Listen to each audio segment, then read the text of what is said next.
Cunningham. Issues in this strike are just much like many other labor disputes, is the erosion of jobs, good working class, good paying working class, middle class family jobs. IBEW 98 union steward Ken Agatone talking about the Philadelphia area NBC 10 strike. 2 union members were struck by cars on the picket line and in another NBC 10 parking area since that strike started last Thursday. Agatone says for the 65 striking NBC 10 IBEW workers, this strike isn't really about money. It's about job security and keeping the union contract jurisdiction over these jobs. What we want for NBC 10 to put families first. We want to support the families, support working class people. And that's what we want, basically. We want to maintain our jurisdiction because work jurisdiction means jobs, and jobs support families. NBC 10 is owned by Comcast. IBEW 98 says Comcast pulled the contract from the bargaining table despite the union staying at the table for a year after the contract expired. Teamsters Local 357 has reached a tentative new contract agreement covering 2,100 pilots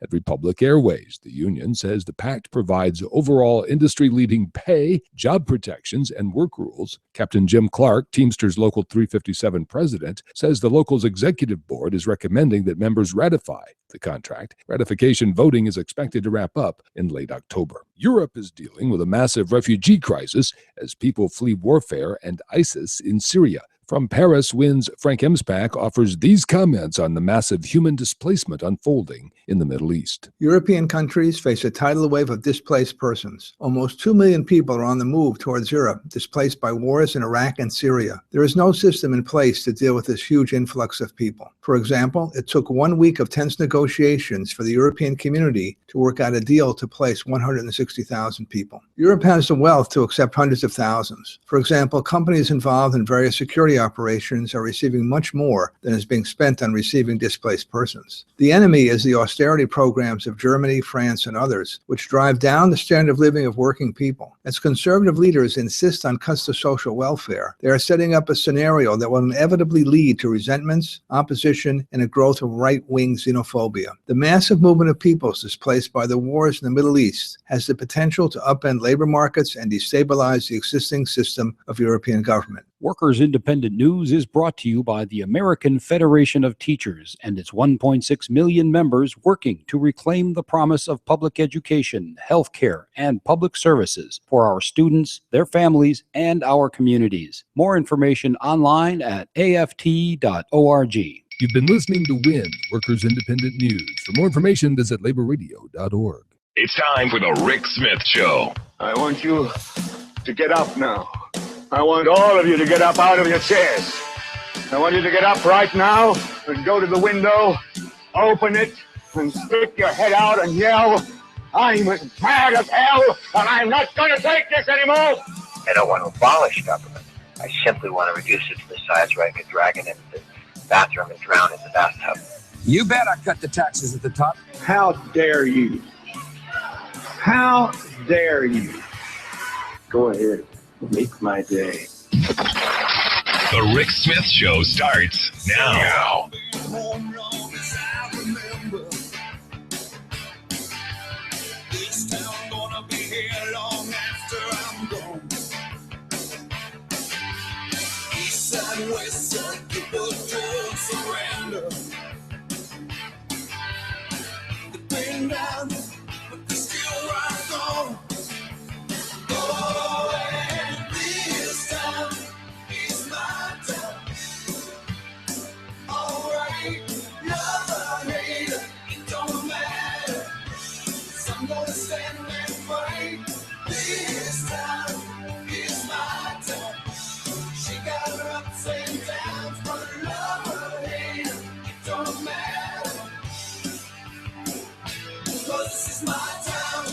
And welcome, brothers, sisters, working class heroes. This is the Rick Smith Show. Thanks for being here today on the big program. Lots of things to get to, lots to talk about. The governor vetoed the stopgap budget. That, I think, a step in the right direction, showing a little bit of seriousness. I got to tell you right from the start, it's interesting, it's funny, it's ironic, it's ludicrous to hear the Republicans now coming out and saying, "Oh, we care how much we love the children and those poor people and all of those social programs that for 4 years during the Corbett administration, when they had dictatorial control, they hacked at with not surgical scalpels, but giant machetes and axes. Now they care. Oh, cry me a river. Oh, they care. Oh. Look, if it weren't so painful, it would be laughable. If it weren't so ridiculous,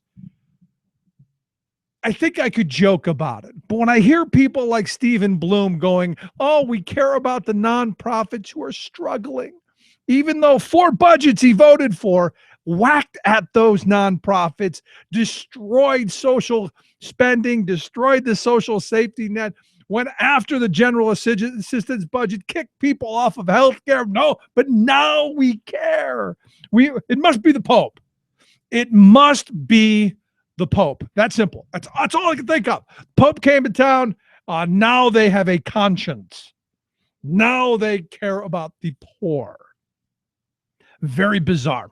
Also going to talk about the presidential candidates, the tax plans that are now falling from heaven like, oh, you got to be kidding me. It's the same damn tax plan. We're going to cut taxes on rich people, give them more in the hopes and the prayers that it will unleash the entrepreneurial spirit and blah, blah, blah, blah, blah, blah, blah, blah. Hasn't happened. Look, I've been waiting for that my whole life. We've been told, you go back to the Reagan era. This is not, that took a genius to finally figure this one out. If you give all the money to the top, they keep it. How hard is that to figure out? Is that difficult? Is that too hard to understand? That they're smart. Yes, they're going to do with the money what they're going to do, which is enrich themselves. This idea that if we give them money, they will create jobs is ludicrous. Really, honestly, truthfully, ludicrous. And ridiculous from the start. Anybody who bought that from the beginning needs to get slapped. Really, I don't know what else you do with folks like this. And I've heard recently, and yesterday took the day off the program. I was invited to come and participate in a focus group. I'm not going to get into the who's and what's and whys, or at least not the who's. I'm going to get into the what's and whys. I was invited to come out and spend a couple hours, in observing and participating in presenting the workers' side of a number of issues. And I chose to spend a big portion of my time, which you get 15 minutes to defend the 20th century, is basically what I got. The goal of the focus group was quite simple. How do we destroy unions, and what messages do we use to destroy the unions, to destroy a worker's opportunity to build that middle class that our grandparents built? How do we do that? That's the focus. And in a couple of weeks, when the report comes out, they're going to send me a copy of the report, and then I will tell you who it was that did it, because it'll be out there. I'm not going to leak that out of the bag. I'm just going to tell you it's coming. And it should be about 2 weeks before it gets out. But this group, they wanted, the right-wing group, they want to do their focus. And they want to talk about, these special things that unions get that everyone else doesn't get. Like the ability to talk to their neighbors, the ability to have some free speech, and in extreme circumstances, which are very rare, to use incendiary language. I have been in situations on both sides of negotiations when you look at people get heated, things are said. The crime occurs when someone does something, and everyone agrees people should go to jail. They focused heavily on what happened in Philadelphia with the iron workers, which to me, the laws worked. There are people behind bars. Simple. We don't need any new laws. And this is from the people who tell us we need smaller government. We need less intrusive government, unless they need a bludgeon to beat over workers' heads. And I chose to spend most of my time talking about the battle between capital and labor, the battle between money and work. Because that's the war. Understand, that's where all of this stuff, that's where every issue comes down to the capital and the worker, the moneyed interests and the working folks' interests. Doesn't get any simpler than that. You can boil it down to the lowest common denominator. That's it. Throw me an issue and I'll show you where the money is, and I'll show you where people should be. And I got to be honest, I was a little taken by the participants and some of the views that folks have. And for me, it was a very good experience because in a number of cases, it shows that maybe I should be doing things a little bit differently. And actually going to help me, I think, in the long run, because there are a lot of things that I find that I know that I think average everyday people understand, that it's a common knowledge thing. I learned in a big way it's not. And when I gave my presentation, you could see the people's heads bobbing because I chose to spend my time going, look, last 4 decades, male workers in this country have seen a decline in income for the last 4 decades. And I've told you before, I started off in the trucking industry over a quarter of a century ago. And I was making more money back then with healthcare and a pension credit.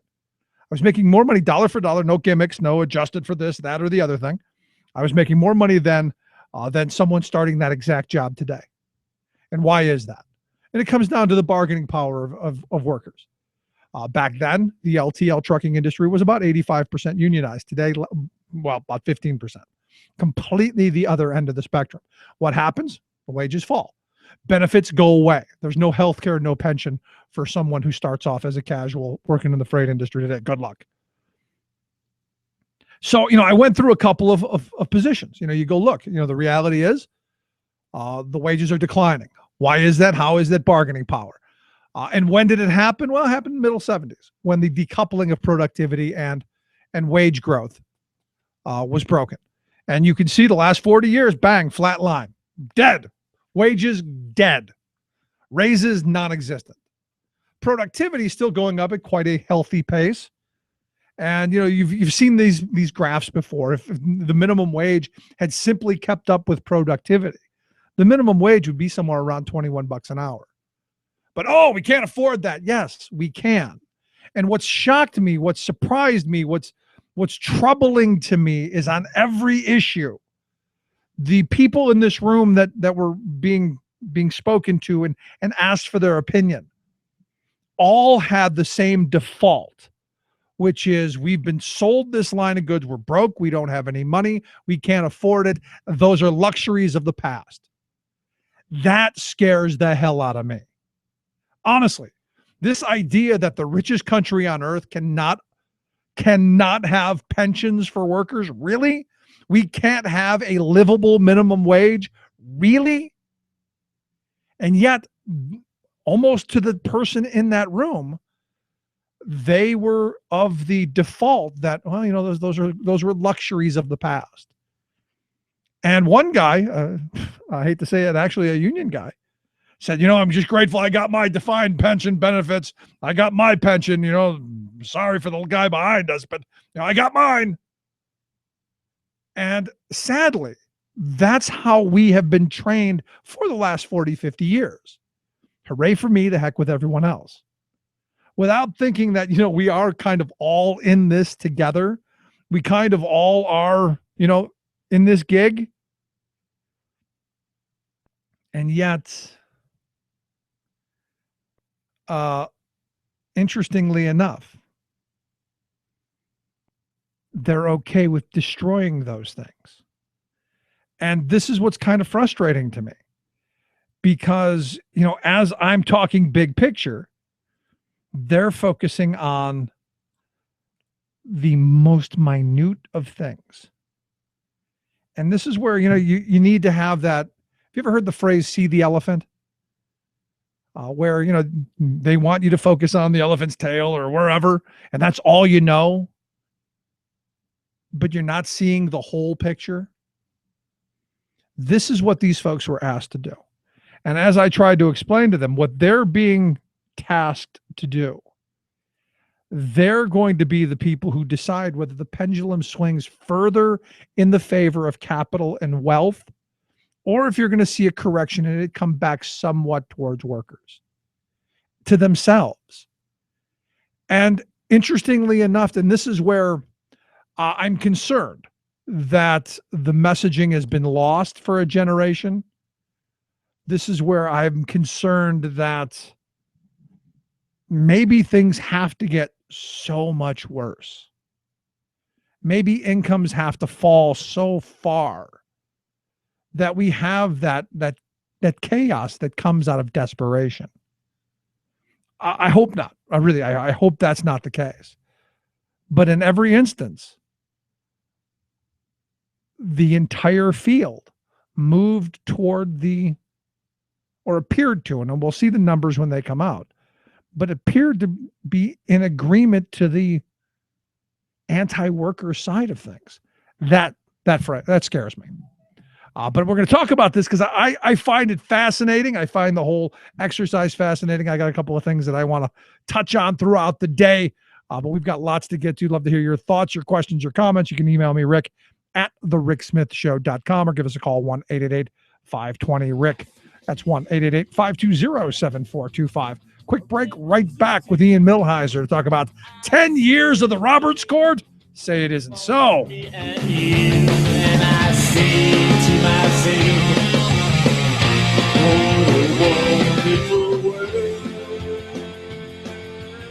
Yes, it is all about the children, even after they're born. Rick Smith. I'm Rick Smith, and this is Labor History in 2. On this day in labor history, the year was 1931. Canadian coal miners, their wives, and children marched through the streets of Estevan, Saskatchewan. The miners were on strike for union recognition and better pay and working conditions. Safety was a major concern for the 600 men and boys who worked in the mines. Water collected in many work areas. Too often, the mine companies failed to replace rotting timber, so roof cave-ins were frequent. Inadequate ventilation led to high concentrations of carbon dioxide. For braving this dangerous underground work, the miners earned only 25 cents for each ton of coal. The miners had joined the Mine Workers Union of Canada earlier that year. They called a strike in September, but coal mine operators refused to meet their demands. Miners and their families decided to demonstrate in the town of Estevan to gain community support. The mayor banned the demonstration and called upon the Royal Canadian Mounted Police to crush the march. The Mounties met several hundred miners and their families and attempted to block the procession. They opened fire on the unarmed crowd. 3 striking miners were killed and many others were wounded and arrested. Finally, on October 6th, the mine owners finally agreed to an 8-hour workday and a minimum wage of $4 a day. But they refused to recognize the union. It was not until the end of World War II that the United Mine Workers finally won recognition in the Saskatchewan coal fields. The strike remains a controversial event in Estevan. The 3 miners who were killed have the inscription "Murdered by RCMP" on their headstones. Over the years, locals have alternately erased and restored these inscriptions. Labor History in 2 brought to you by the Illinois Labor History Society and The Rick Smith Show. For more information, go to laborhistoryin2.com, like us on Facebook, and follow us on the Twitters @LaborHistoryIn2. This is the Media Matters Minute. I'm John Kerr. Right-wing media are championing yet another potential government shutdown. But conservative media figures are cheering the shutdown and ignoring the potentially catastrophic consequences. For example, here's Sean Hannity. We need a Congress that's going to use their constitutional authority to get us there. That means the power of the purse. That means risking shutting down the government for principle. Breitbart News' Ben Shapiro wrote that, quote, Republicans shouldn't fear a government shutdown. And on Fox News' Your World with Neil Cavuto, guest Mark Stein dismissed the shutdown's impact. You'll know that when the government shuts down, I think it's 88% of people still go to work as usual. But in lauding the potential shutdown, right-wing media figures are ignoring its serious potential consequences. A shutdown could cause millions of Americans to lose access to food assistance, health care, and their paychecks while costing the government billions of dollars. In fact, according to the Washington Post, shutting down the government costs more than keeping it open, with the 2013 government shutdown costing over $2 billion. For more on this and other stories, visit MediaMatters.org. Chances are, when you took a shower this morning, an AFSCME member made sure that water was clean. When you drove to work, an AFSCME member maintained the road. when you rode an elevator, an AFSCME member inspected it. I'm David Philman, Executive Director of AFSCME Council 13, the American Federation of State, County, and Municipal Employees. AFSCME members enforce regulations, keep prisoners behind bars, take care of patients, protect the environment, and more. The work isn't glamorous, the salaries aren't high, but AFSCME members serve the public in every aspect of our daily lives. Chances are, you'll never see that AFSCME member working in a sewage plant, diving underwater to repair a bridge, or answering a 911 call. But aren't you glad they do? For more information, visit AFSCME13.org. We are AFSCME. We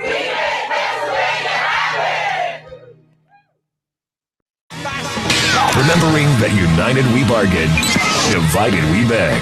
Rick Smith. To this battle, take my Union gun. Gonna end this world of slavery, for this war is one you're bound to lose. Welcome back to the Rick Smith Show. Check out the website, thericksmithshow.com. So today, as I understand it, the 10th anniversary of the confirmation of John Roberts as the Chief Justice of the Supreme Court. Thought it'd be a great opportunity to talk about Mr. Balls and Strikes. The idea that, the law is what it is and we're not going to go making radical changes. I wonder how the Roberts Court has done this. Which is why we've asked our friend Ian Millhiser. He's the editor over at Think Progress Justice. Also one of the legal minds that I trust in the country. Ian, thanks for taking time for us. Great to be back. Thanks so much. So, I look at 10 years. Honestly, it doesn't seem like 10 years ago. But then again, it seems like forever ago as well. Yeah, no, I mean, we've been under his boot for so long, yet I'm still trying to scrape these heel marks off my neck. But, I still remember that. I'm going to be the guy who calls balls and strikes. And I guess maybe we should have asked how big the strike zone was. Right. So, here's the thing about John Roberts. If you go back and you look at the documents he wrote when he was in the Reagan administration, back in the Reagan days, he was part of the most conservative faction within, the Reagan legal community, within the Reagan Justice Department, within the Reagan White House counsel's office, that really aggressively wanted to move the law to the right. And the things that the conservative faction within the Reagan administration wanted back then, that's what he's been going down a checklist and finding a way to implement. Things like weakening the Voting Rights Act. Things like his broader agenda on race and dismantling a lot of racial civil rights laws.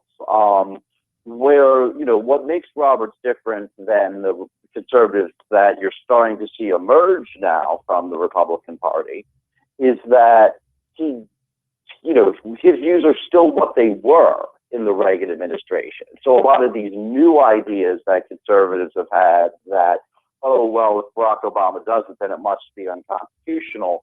Roberts isn't there. Roberts still has a principled view in the sense that he clings in a very principled way to the still extraordinarily conservative views that existed in the right wing of the Reagan administration in 1982. And that's an interesting point because, you look at how far the Republican field has gone, not just our political, not just the political world, but our judicial folks as well, and our the right-wing legal frames as well. Right. Yeah. The difference is that the Republican Party now looks a lot less like Ronald Reagan, a lot more like Ted Cruz. What has happened is that and this is actually, I discuss this a lot in my book, this is somewhat of an anomaly in American history. For most of American history, the Supreme Court was terrible, and it was really great for people who had entrenched wealth and entrenched power. And then there was a brief period in the middle of the 20th century where that wasn't the case. Conservatives couldn't handle that. And in the Nixon through the second Bush administration, you actually had conservatives articulated reasons why, maybe judicial restraint is a good idea. Maybe we don't want courts doing everything. That era seems to have passed. It's clear when you look at the rhetoric coming out of legal conservatives now that they don't fear the power of the judiciary. They don't fear the possibility that courts could be used in a way that could do harm to their interests. And so they want courts to have more and more power. Roberts, is still from an earlier generation. He doesn't think the court should be all powerful in the way that, a Rand Paul or maybe a Ted Cruz would, but he still wants them to do a lot of things that are pretty nasty. But here's the thing. I mean, I think of all of my conservative friends who scream from the top of their lungs, judicial activism. So if I'm hearing you right, current Republican thought is they want a more activist judiciary, even though the people that I know scream and holler that they don't. Right. I mean, look, Barack Obama signs a health care law literally the very first thing, like the same day they file a lawsuit trying to get the courts to repeal it. And then when that lawsuit fails, and they come up with another theory that was even more ridiculous and bring it up to the Supreme Court again. Obama announces an immigration policy. They go out and they find a judge to strike it down. Obama, his entire term has been spent fighting off these lawsuits that are brought under legal theories that wouldn't have been taken seriously, even 8 years ago. And on top of that, if you look at the rhetoric coming out of like the conservative thought centers, when I cover the Federalist Society's convention every year, they want to go even further than that. They want to roll the clock back to 1930 and do things like eliminate all of the labor law. And take us back, back to that era. But here's the thing, and I mean, we hear a lot of these cases. We see a lot of this stuff in the news. Just how bad do you think the Roberts Court has been for workers, for consumers? Because I think most people we focus on a couple of the big cases, the healthcare ones, but there are a lot of things that are flying under the radar. Right. Yeah. I mean, they've been terrible for workers, and one reason they've been so terrible for workers is that they've done things a piece at a time. So, if you look at what they've done to anti-discrimination law, Ledbetter, which is the case that everyone knows about, was really just a minor little cut away from the right not to be a victim of pay discrimination. But you have enough of those cuts, and you have, the cut that the court has handed down in other cases where they've made it easier for your boss to retaliate against you, where they've made it easier for your boss to harass you. If you look at what they're doing in the union context, where they've made two cuts at the right at the right of unions, basically to be financially viable. And there's a case this term that, if it succeeds, is going to effectively impose a right to work law in all 50 states for all public sector unions, so that public sector unions will be starved of funds. They do these things in these very technical cases, often in a very piecemeal way, doing a step at a time. But when you look at the full package, it's really very frightening if you're trying to make a living. And this is exactly what I was talking about in the last segment about seeing the elephant. I mean, they want you to focus on one little thing, knowing when you look at the big picture, you realize that one little thing is going to kill the big picture, but they don't want you to focus on that. Just over here, stupid. And we fall for it. Right. That's exactly right. Now, the flip side of that is that legal conservatives, I think, are growing less and less satisfied with that gradual approach. And so if the court moves more to the right, if, two justices are added, which very well could happen in the next presidential term, who think more like Justice Alito, then I think you're not even going to see a gradual process. I mean, then it's going to be, someone shows up, whether it's a business group, whatever conservative interest group shows up with their wish list, and the court's just going to implement it, and it'll come up with whatever justification they need to do so. So it can get a lot worse than it is right now, right. But it's also really, really bad right now. Yeah, so much for that whole thing of balls and strikes. So let me ask you this: and when you look at the term of Robert's 10 years, this tenure, from what I'm getting from you is, he's fairly consistent. We probably knew what we were getting with him. He's really not the crazy one on the court. I guess then the question would be, who is the crazy one? Because they're a couple. Right. Yeah, I mean, the crazy one. Well, I mean, and let's define our terms here. I mean, Roberts is a George W. Bush conservative. He's a Ronald Reagan conservative. There's plenty of other people on the court who are Ted Cruz conservative. And so, things can get really, really bad before you're where the most conservative justices are. Clarence Thomas has said that he would go back to legal theories that led to child labor laws being struck down, that would lead to the ban on whites-only lunch counters being struck down. Justice Alito, I don't know that he really has a principled theory of the law at all, beyond that, there seems to be a one-to-one correlation with how he votes and whatever the Republican Party happens to want that week.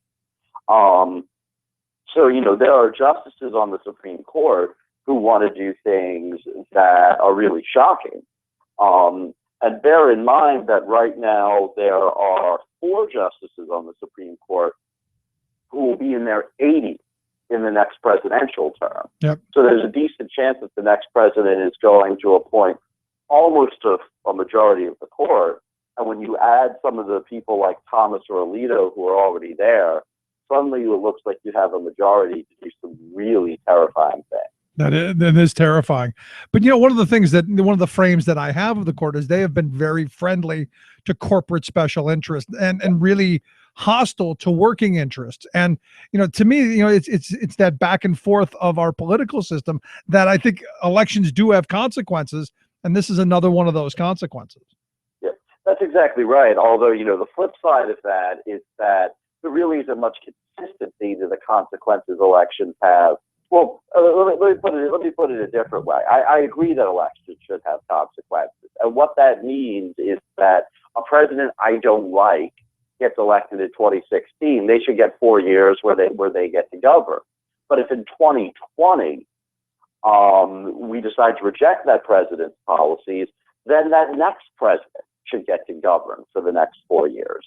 What worries me about the direction that so many people on the right want to take the Supreme Court is they want to make elections irrelevant. They want to make it so that in 2020, if we decide to change course, the Supreme Court will say, nope, the guy that you elected in 2016, those policies are entrenched and you're stuck with them.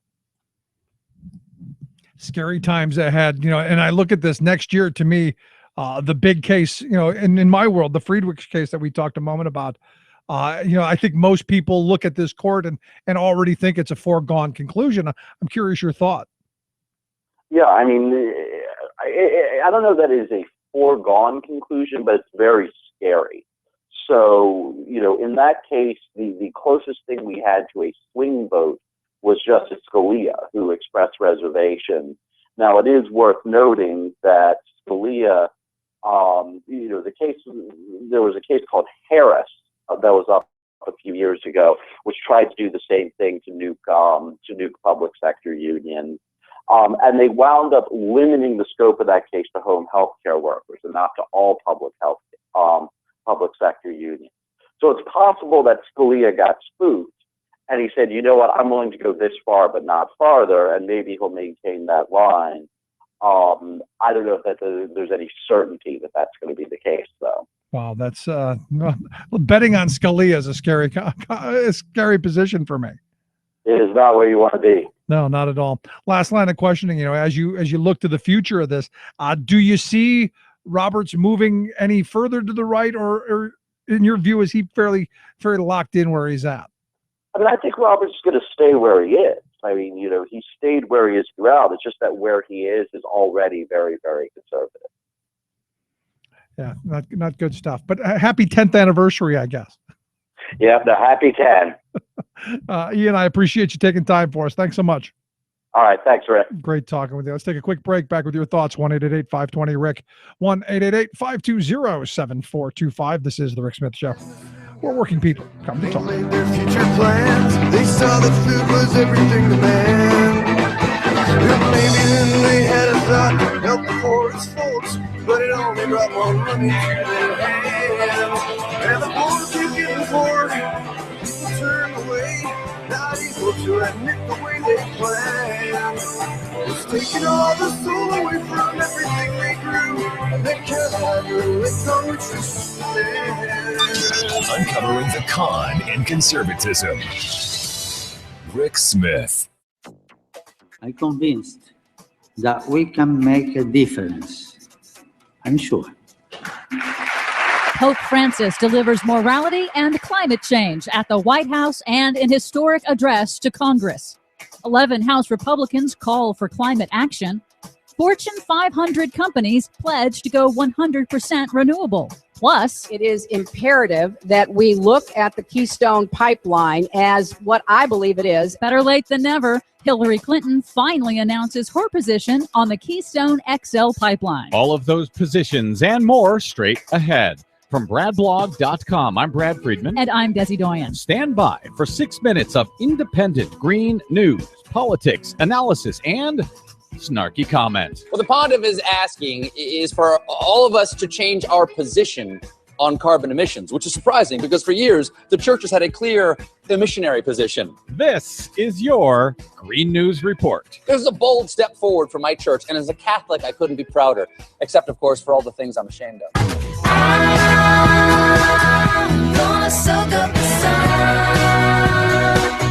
Okay, Desi Doyen, this is a very big Green News Week, and not just because of the Pope, but also because of Hillary Clinton finally coming out with her position on Keystone XL. That said, when we make an error, we like to put the correction right up at front. That's right. A quick correction on the Volkswagen emissions scandal. We reported that the Environmental Protection Agency had ordered a recall of all Volkswagen diesel cars using secret software to violate U.S. emissions laws. The EPA has not yet ordered that recall, but is expected to do so. Since then, Volkswagen's CEO has now resigned, and the scandal has brought global scrutiny on auto emissions testing around the world. Thanks for that correction. What else do you have for us today? Oh, just a little visit from the Pope. Pope Francis has called on the United States to act on climate change, framing it as a moral responsibility. First, here at a speech at the White House lawn. Climate change is a problem we can no longer be left to a future generation. We are living at a critical moment of history. We still have time to make the change needed. But in the first ever address by a pope to a joint session of Congress, Pope Francis didn't say the words climate change, but he did urge Congress to be courageous in climate action. I call for a courageous and responsible effort to redirect our steps and to avert the most serious effects of the environmental deterioration caused by human activity. I don't know if the Republicans in Congress are going to be able to be quite as responsible as the pontiff is calling for. Yeah, it's unlikely that the Pope's speech will change the mind of any Republican. But it is true, however, that many studies have shown that the public's interest in major issues actually increases the more officials and the media talk about it. So hopefully the Pope achieved that. The focus on the environment in the Pope's speeches before Congress and the United Nations General Assembly are intended to encourage all nations to sign on to an ambitious international UN treaty in Paris in December. It's supposed to set a timetable for all nations to cut the emissions that cause dangerous global warming. Some House Republicans are defying their party. Representative Chris Gibson of New York, along with 10 other House Republicans, has introduced a resolution in the House declaring that climate change is real and calling on Congress to drop the denial and focus on solutions. It's amazing that a resolution has to be passed to declare that climate change is real.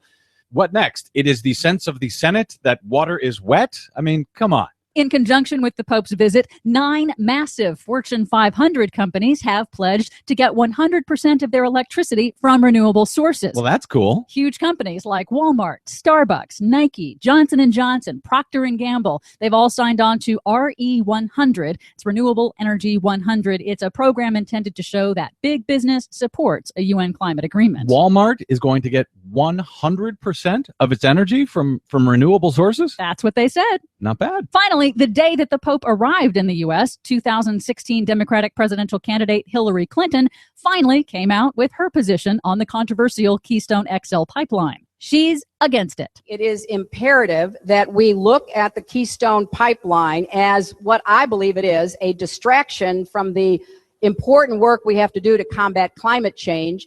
Therefore, I oppose it. And I oppose it because I don't think it's in the best interests of what we need to do to combat climate change. The next day, Clinton released a formal plan to modernize the nation's energy infrastructure, from pipelines to railroads, and to accelerate development of new clean energy infrastructure. Make of that timing what you will. And I will. Happy to hear about the infrastructure plan. It's kind of amazing that it took her this long to come out with a position on Keystone XL. I guess dropping in the polls like a stone might do that to you. For much more on all of our stories today and the ones we couldn't get to, thanks, Pope, please check out our website at greennews.bradblog.com. I'm Brad Friedman. And I'm Desi Doyen. And this has been your Green News Report. You take it on faith, you take it to the heart. The waiting is the hardest part.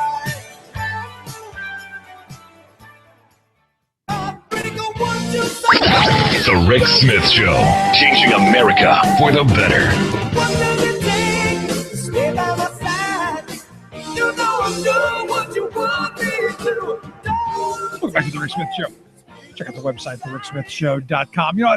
You look at the Roberts Court, and look, he's not the worst of them. And I remember his confirmation. I remember the Mr. Balls and Strike thing.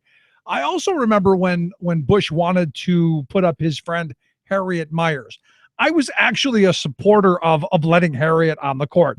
She seemed to be kind of adult. She seemed to be, really not in tune with, and really not having the legal credentials that Roberts, and as much as I don't like Alito, I think they did have. She was, really, she was a little bit older. She was not going to be as activist of a judge. At least that was my gut at the time. And when they shot her down, then they brought in Alito. And you're like, well, how can you shoot him down too?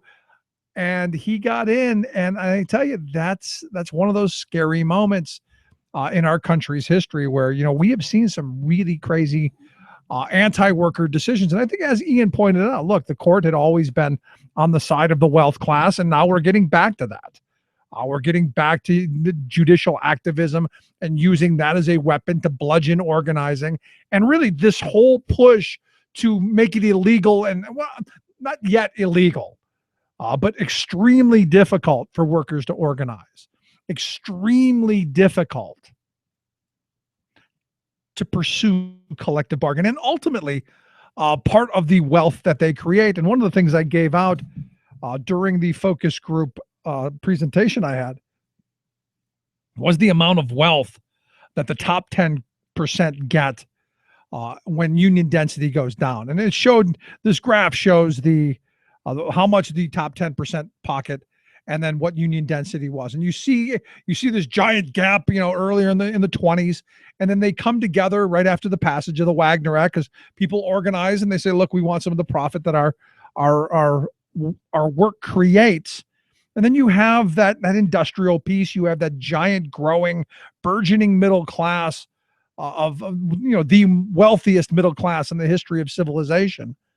You have that walking together until that decoupling of productivity and wages, that the death of the meritocracy, as I called it.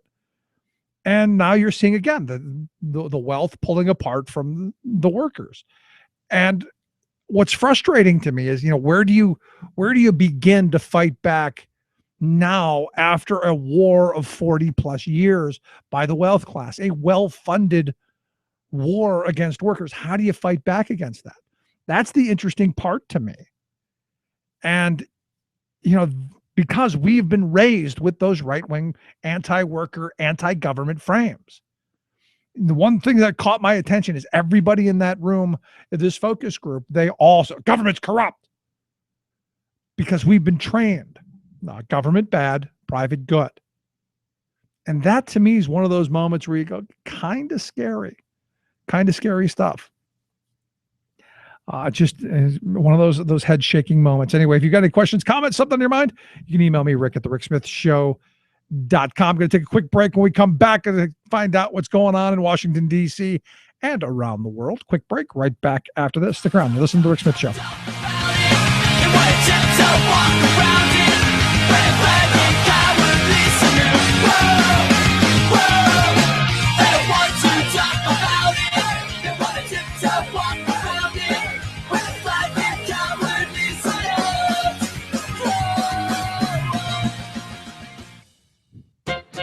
The great rocker, writer, and activist Patti Smith has a song that brings all three of her talents into a single refrain.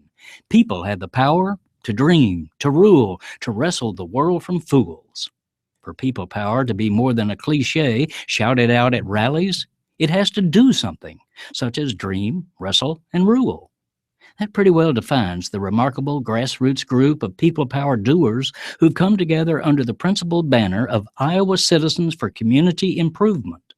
Since 1975, these feisty farmers, conservationists, workers, students, consumers, and other everyday Iowa people have strategized, organized, and mobilized to take on bankers, bosses, big shots, bastards, and BSers in battle after battle for economic, environmental, social, and political justice. In the process, CCI has become a national model of direct, nonpartisan civic action to foster two of America's highest ideals. One, government of, by, and for the people. And two, economic fairness and prosperity for all. The widening chasm of inequality in our land and the rise of plutocratic rule cause some people to wring their hands and hope in vain that some golden-haired politician will ride in to save them. They might as well trust their last pork chop to a coyote. CCI members know the futility of that strategy, so they've joined hands to try wrestling their world from the greedheads and boneheads who feel entitled to fool around with ordinary people's lives. That scrappy democratic spirit is what's drawing me to Des Moines in a couple of weeks to join Reverend William Barber, Alicia Garza, Sally Cohn, and several hundred Iowans in a joyous 2-day 40th birthday bash to celebrate and extend CCI's progressive vision and successes. This is Jim Hightower saying, for information, go to iowacci.org. What do the corporate powers from Wall Street to Walmart have in common? They hate the Hightower Lowdown. You can see why at www.hightowerlowdown.org. From the United Nations, this is your World in 2 Minutes. I'm your host, Luke Vargas, with the Talk Radio News Service. President Obama and Russian President Vladimir Putin addressed the United Nations on Monday. As Russia sends troops and military hardware into Syria, the country was front and center in both of their remarks. The United States is prepared to work with any nation, including Russia and Iran, to resolve the conflict. He'll get a chance to do just that during a one-on-one meeting with Putin Monday evening, but the two leaders will struggle to find common ground. Throughout his remarks, Obama sought to delegitimize the Assad government, noting that dictatorships are unstable, that the world is witnessing the collapse of strong men, and that regimes who fear their own people will eventually crumble.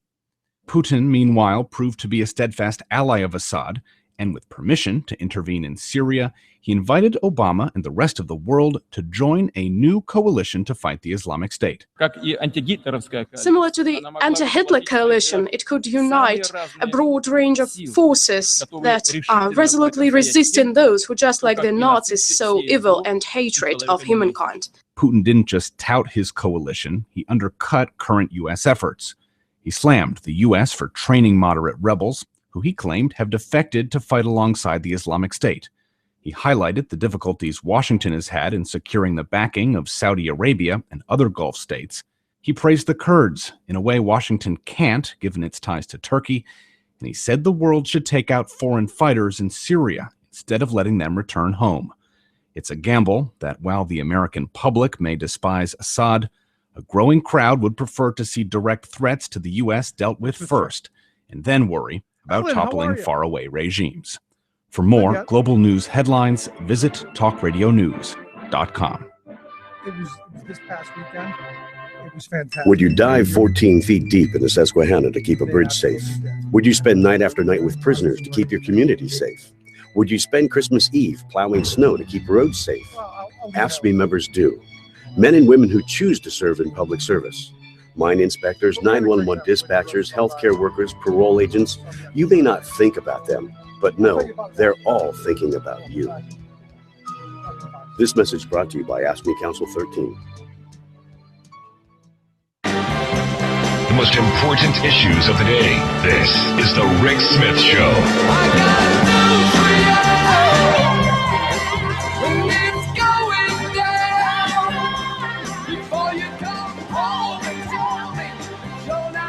So lots of fun going on.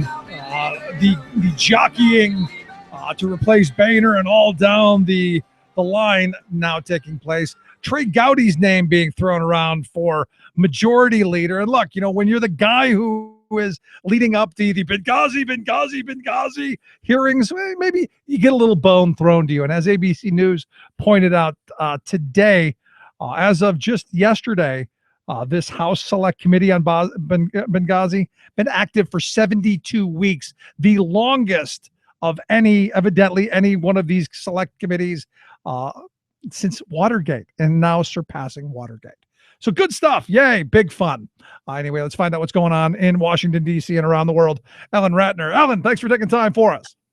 Thank you. Even though his name is being floated around, I just don't see Trey Gowdy getting in that kind of leadership position. I really don't. Yeah, well, that would be scary if he did. It would show just how far the Republicans have gone off the rails, in my view.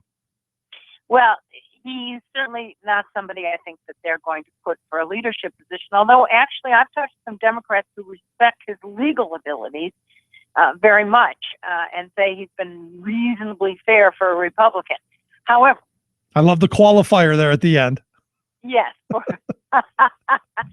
they say they could do much worse because at least he has some respect for the rule of law. Okay. 72 weeks that we've been going through playing this Benghazi game. And as Elijah Cummings points out. And they have nothing. As Elijah Cummings points out, 16 months, $4.5 million, and nothing. Absolutely nothing. Now, this is also very interesting. Today, the head of the House Oversight Committee accused Planned Parenthood of overspending. They said $40 million on lavish travel, theme parties, etc.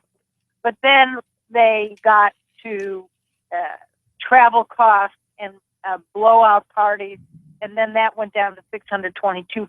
Now, I just want to say one thing, that Republican nonprofits do probably much worse. So I want to be very clear about that. On the other hand, running the nonprofit, I know what places are that give parties, etc. And I have a lot of problems with these nonprofits that have huge assets, which apparently Planned Parenthood does. Now, do I think it was fair to go after them in the way they did, particularly going after their CEO on her salary? Absolutely not. But I do think that all nonprofits ought to be looked at with a jaundiced eye. No, I'm with you. But at the end of it, when you throw that number out, that she's making $600,000 a year, no, we don't know how much she's making. That's what Chavez. That's what. Oh, was it 600? That's what he said. 622 was okay. He threw that out. He said the person in the Minnesota area was making like 400. He said we could go down the whole list, and because I watched the video, and that does kind of make people go, what? That seems a bit excessive. And, that's another line of the attack against Planned Parenthood.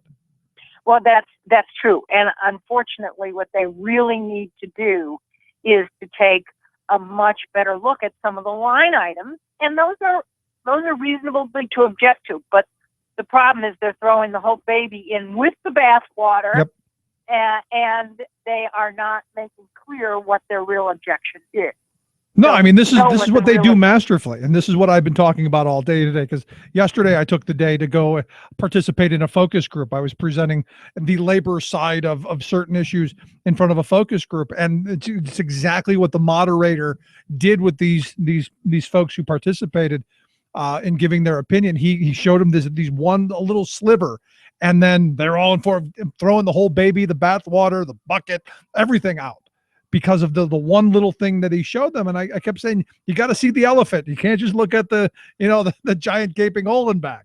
Right. I mean, what Chaffetz says is that money is not going to women's health care. Well, he's right about that. But if that's the case, then take a positive viewpoint and talk to them about their expenses. You don't have to do it in a Senate hearing and say, we want more money to go to women's health care. That's all you have to do. You're a congressman, a powerful congressman. You can get that done. Yeah, but that's not the goal. The goal is to destroy it. And I got to tell you, here in Pennsylvania, we've got Republicans of the same cloth who now seem to care after 4 years of budgets that did away with health care for low-wage workers, kicked kids off of the CHIP program, eviscerated the general assistance budget, kicked the poorest of the poor. Now, after 4 years of doing that, not just cutting to the bone, but through the damn bone, now they seem to care.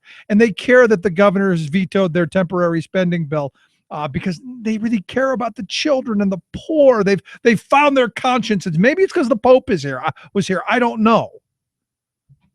Well, if they found the conscience, then make sure that Planned Parenthood continues to deliver care for women. And if you have problems with some of the line items or that they're giving parties or whatever, then on taxpayer-funded money, or even if it's not, and we're giving people a tax break because they're nonprofits, but then deal with them on that line item budget. But don't say, oh, well, it's Planned Parenthood, because you know what? So many Republican organizations are doing exactly the same thing. Yeah. Oh, at the end of it, though, to me, this is another one of those issues where I go, fine, we can do away with it. This is why we need single payer health care, and every person has health care. They get the care that they need, and we don't have to have these Band-Aids and these patchworks and all these other things. We have one system that everybody participates in, rich people, poor people, everybody in, and it serves everyone. For sure. Well, we don't disagree on that. Also, later today, House Majority Leader, and he's hoping to be Speaker, Kevin McCarthy, is here from California. He is trying to get a bill on the highway done, and of course that does need to happen, but he hasn't managed to get it done. But now maybe he will get it done before the October 29th deadline, because now they need to extend it. As you know, there were some temporary extensions. But how do you start a highway project with a temporary extension? You don't. And where's that certainty that they were always complaining about? I got to tell you, if I were McCarthy, I don't think I would want the speaker's job, because it just seems to me like a major headache, because you're never going to appease the scorched earth caucus. It's not going to happen. Well, about 15 years ago, maybe somewhere between 10 and 15 years ago, they asked Americans, I think it was Gallup poll, asked Americans, would you rather be president of the United States or spend a week in jail? Most people said they'd rather spend a week in jail. No, I would take the president gig. I mean, there's a lot of pomp and circumstance, and you would be one of those. It's immortal. I mean, I understand why you want to be president, because you're going to be down, and kids in 100 years will maybe be learning about you. Speaker of the House, maybe not so much, but I think I would go with the president gig. Okay, well, I'm not sure I would after I see how he has to stand in line and shake hands and be nice to little old ladies and little old men that think they know their job better than you. I go through that every day. All right. And I'm not president. Our friends at the Associated Press have now said that the International Organization for Migration has said that more than 500,000 migrants have entered Europe by boat this year. That's double the number in 2014. 3,000 people have died trying to come. Wow. I don't know what you do with all of those things, but at some point, something has to be done to stop people from taking these dangerous trips. Maybe fixing things at home would be a start. Fixing things at home would definitely be a start, because most people don't want to go to a foreign land where they don't know the language, don't know the customs, don't know the people. No, they want to come to the America because they love it here. Right. Also, by the way, well, they might not love us, but they certainly love some other places. Also, Senator Schumer from New York is in talks with Paul Ryan and also with Rob Portman from the great state of Ohio about trying to figure out a way of doing a tax and infrastructure deal, actually two deals at once. All right. Well, good stuff. The good news going on there. Ellen, I appreciate you taking a little bit of time for us. As always, great to have you. Thanks so much. Thank you. Ellen Ratner, Talk Radio News Service. Quick break. Right back. Stick around. You're listening to The Rick Smith Show. We're headstrong, back off, I'll take you on. Headstrong to take on anyone. I know that you are wrong if this is not where you belong.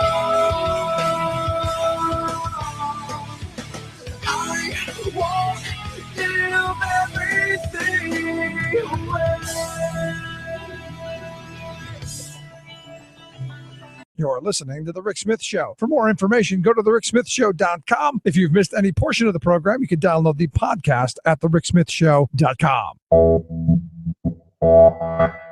You're listening to WIN, Workers Independent News, a production of Diversified Media Enterprises. I'm Doug Cunningham. Issues in the strike are just much like many other labor disputes, is the erosion of jobs, good working class, good paying working class, middle class family jobs. IBEW 98 union steward Ken Agatone talking about the Philadelphia area NBC 10 strike. 2 union members were struck by cars on the picket line and in another NBC 10 parking area since that strike started last Thursday. Agatone says for the 65 striking NBC 10 IBEW workers, this strike isn't really about money. It's about job security and keeping the union contract jurisdiction over these jobs. What we want for NBC 10 to put families first. We want to support the families, support working class people. And that's what we want, basically. We want to maintain our jurisdiction because work jurisdiction means jobs, and jobs support families. NBC 10 is owned by Comcast. IBEW 98 says Comcast pulled the contract from the bargaining table despite the union staying at the table for a year after the contract expired.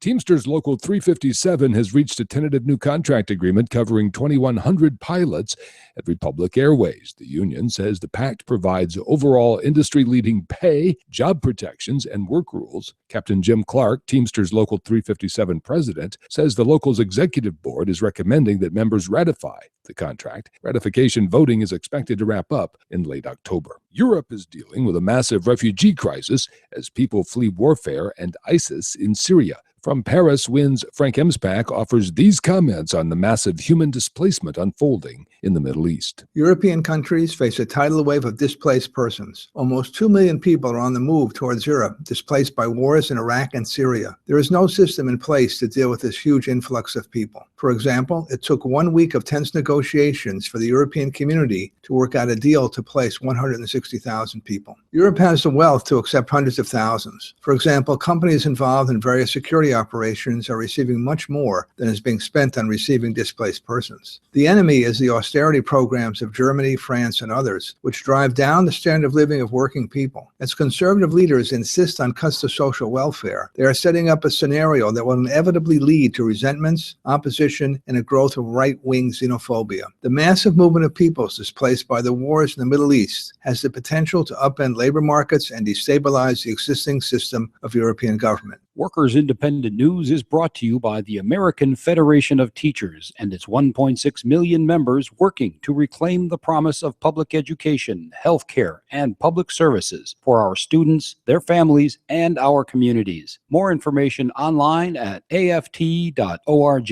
You've been listening to WIN, Workers Independent News. For more information, visit laborradio.org. The thrill is gone, baby. The thrill is gone away. You gotta wonder. You know you done me wrong, baby. You really gotta wonder if John Boehner wasn't driving out of D.C. going, screw you guys, I'm going home. Honestly, you look at, think about it for a minute, how excited it must have been finally after all these years to finally get that elusive gavel. You're the guy. You got the power. You're the man. And to have the Scorched Earth Caucus basically backdoor you at every turn. And it's got to be frustrating because he's going to go down in history as a guy who walked away before they threw him out, which I find very interesting, to say the least. Anyway, here to talk a little bit about that. Also, we'll get to a couple other things. I've asked David Yankovic. He's a Washington Post. He's a Huffington Post contributor. He's written a great piece on Boehner's departure and what it means for the GOP. David, thanks for taking time for us. No problem. Thanks for having me. So is this the end? I mean, is this the end of the GOP as we know it, or are we going to see more transformation to the crazy? I'll say that this is the end of an era.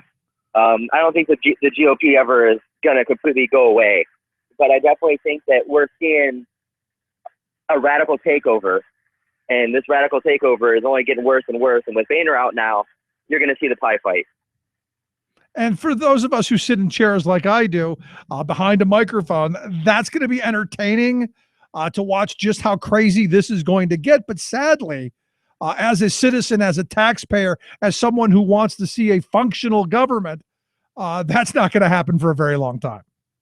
No, I mean, the functioning government, I think that we're in a world of social media and going viral and, one sentence lines to pick up sound bites for the media. I don't think that this is going to get any better anytime soon. But, and as I've been saying, this plays right into the Republican frames. And this again comes back to the voter. I blame the voter for all of this. Because look, you vote for people who tell you government cannot do anything. Government is bad and we're going to restrain it.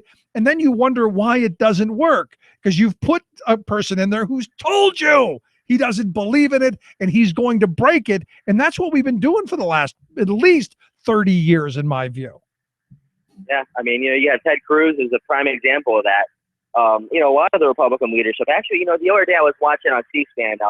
There was an event in Washington, D.C., and I was really surprised because the Republican candidates for president weren't attacking the Democrats. They were attacking their own leadership. Yep. They were, excited that Boehner had resigned, and they were, calling for Mitch McConnell to go next. And you never saw that before. And what it is, and this is what bothers me, David, and the sad reality is it seems that we have no more respect for each other. We have no more respect for institution. And if we have no respect for alternative thoughts, look, we may disagree, but I still have respect for you to have that and hold that opinion, and not going to demonize you, not going to dehumanize you, not going to call you un-American and you hate this country. But there are some, especially in the Scorched Earth Caucus, man, who that's where they're taking us. Yeah, I mean, same with, go back to 2000, and, George Bush won the election because the Supreme Court ordered them to stop counting votes. Every Republican in the country at that time was saying, well, the Supreme Court, that's the law of the land. We have to support the Supreme Court. There's no bigger place that we can go. That's it. And now with Obamacare and with everything else, they're saying, well, the Supreme Court allows gay marriage. So obviously they don't have the supreme authority in this country to do anything. Yeah. No, it's crazy because that's almost like traitorous talk, like basically saying, the Supreme Court doesn't matter. We're going to do what we want anyway. Or just going, you lie. You hate America. Basically, you hate America.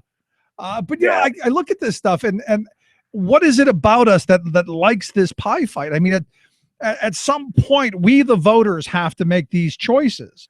That's what's going on in Washington, what's going on here in Harrisburg is a reflection of our voting priorities. And I don't know, and I'm struggling. Maybe you have the answer, and if you do, bottle it because we might sell it. How do we move back from this this insanity where we put these people into power, knowing that they're going to do nothing but cause gridlock? And out of that gridlock comes crumbling infrastructure. Out of that gridlock comes less opportunities for our kids because schools are being privatized and broken. I mean, there's so many things that out of this dysfunction are harming us daily. And I just don't know that we see it. Yeah. I mean, I think it goes all the way back to, this celebrity thing that we have here. You have reality TV, you have movie stars who can, put a sentence out and change agendas and doing all that. And I think that that's kind of what politics is turning into. It's becoming more of a reality show than it is, a country leading, issue. And it's really scary because you're watching this and you're like, nothing has gotten done.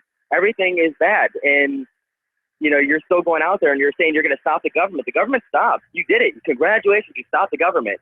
We haven't put anything out in a long time that's worthy of us bragging about.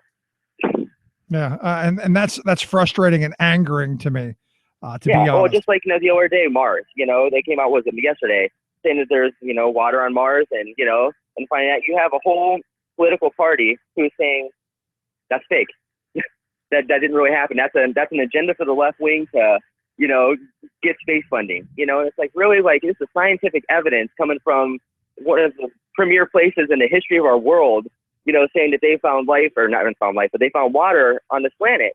It's just, I mean, it's all misinformation. It's, people listen to pundits on TV and no one's really doing any of the actual research themselves. And that's what we're getting. We almost deserve it because we elect these people. Yeah, but here's the thing: we've always had those kind of people. I remember as a kid, there was the group who said, "No, we never landed on the moon." You had those people. They were just the ones we kind of said, okay, go stand in the corner, go be by yourself, and we left them alone. We didn't elect them to be leaders of political parties. We didn't give them any voice or power.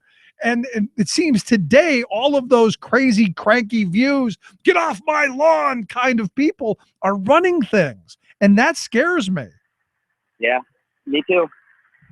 And I don't know. I can't see an end to it. I can't see it getting any better. People are frustrated. And one thing I can say that I identify with conservatives on is they're frustrated. You know, and I think it's more that people feel like they don't have a voice anymore. And these people who get up there, you know, on TV and stuff, and they're saying, I hear you, I'm your voice, I'll do this. It's almost like a false prophet kind of thing. But I understand where people are coming from. They're frustrated. Yeah. And they want to feel like somebody's listening to them. It's true. I mean, this is why I think Trump is doing so well, and why I think Sanders is doing so well. That that these folks feel that at least they're talking about things that are important to them. And when I did this focus group last night, one of the frames that came out immediately is how much distrust of government there is, and how much everyone thinks the whole system's corrupt. And I would say that this is conservatism. This is their mission accomplished moment, because they've been preaching all of these years that we wanted to restrain, destroy, or as Grover Norquist said, make government so small that we can drag it in the bathtub and drown it. I think this is their mission accomplished moment. Break out the banner and the sock for the drawers, man. I think government should be a place where people come together to do things, not where people come together to destroy things. And that's kind of where we're headed. You know, there's more rallies on, against everything anymore than there is for everything. And nobody comes together anymore to do anything at all. Everybody just comes together and yells and complains. I mean, I've often said that, government is where we do collectively the things we can't do individually.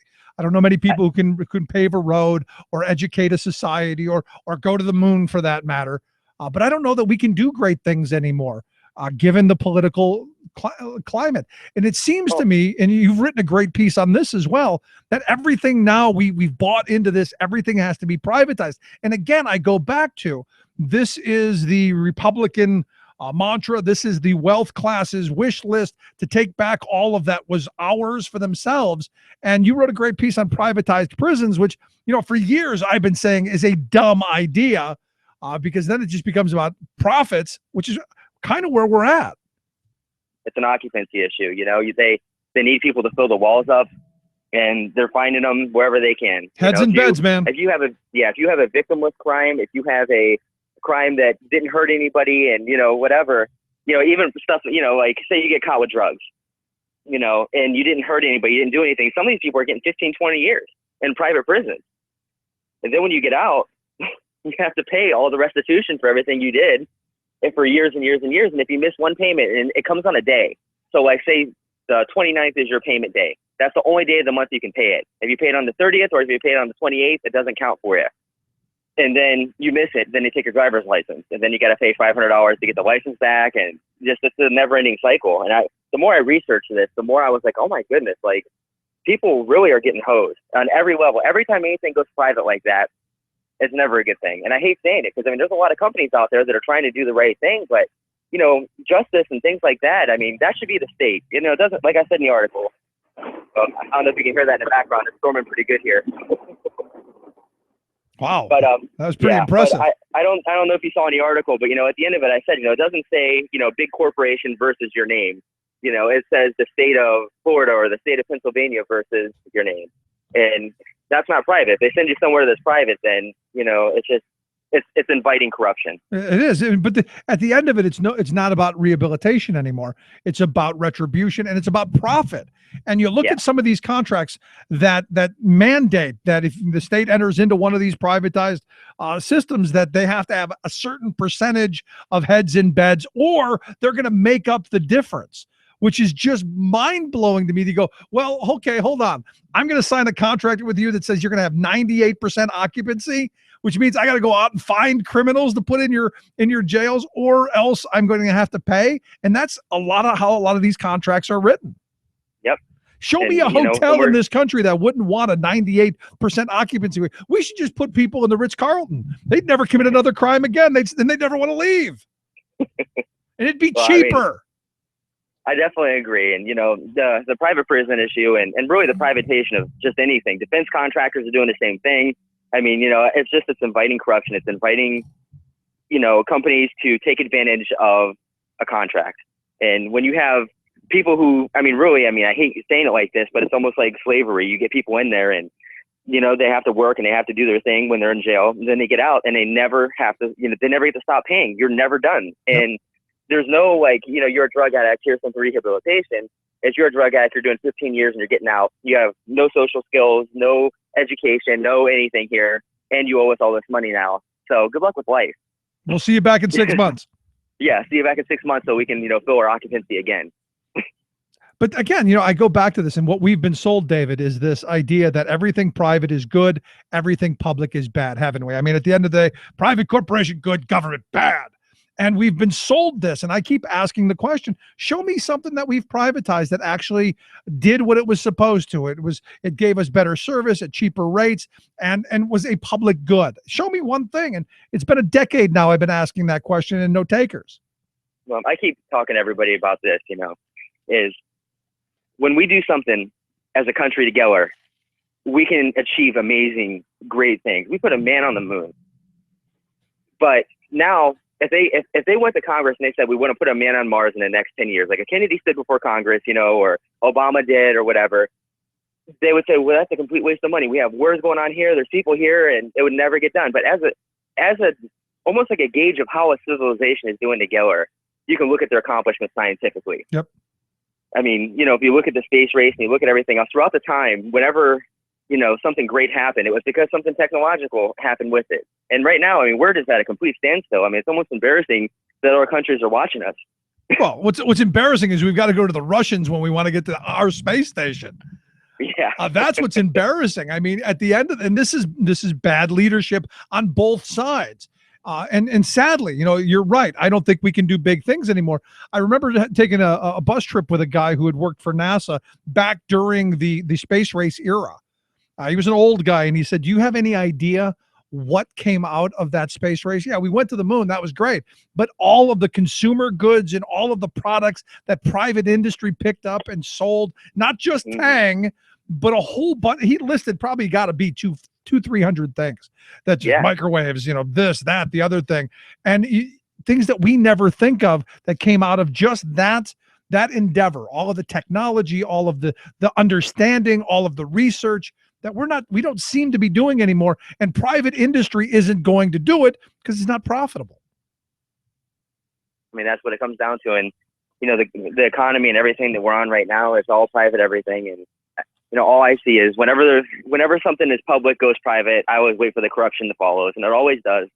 You have private prisons where judges are taking kickbacks and throwing kids in jail. And that's the biggest problem, I think, is you got kids who are, under 18 years old who are part of this system now. And, they're corrupting that. It's just, that shouldn't happen. And any kind of private industry like that, it's a bad thing right now. Well, let me ask you this. You were a military guy. You served in the Navy, you're an intelligence specialist.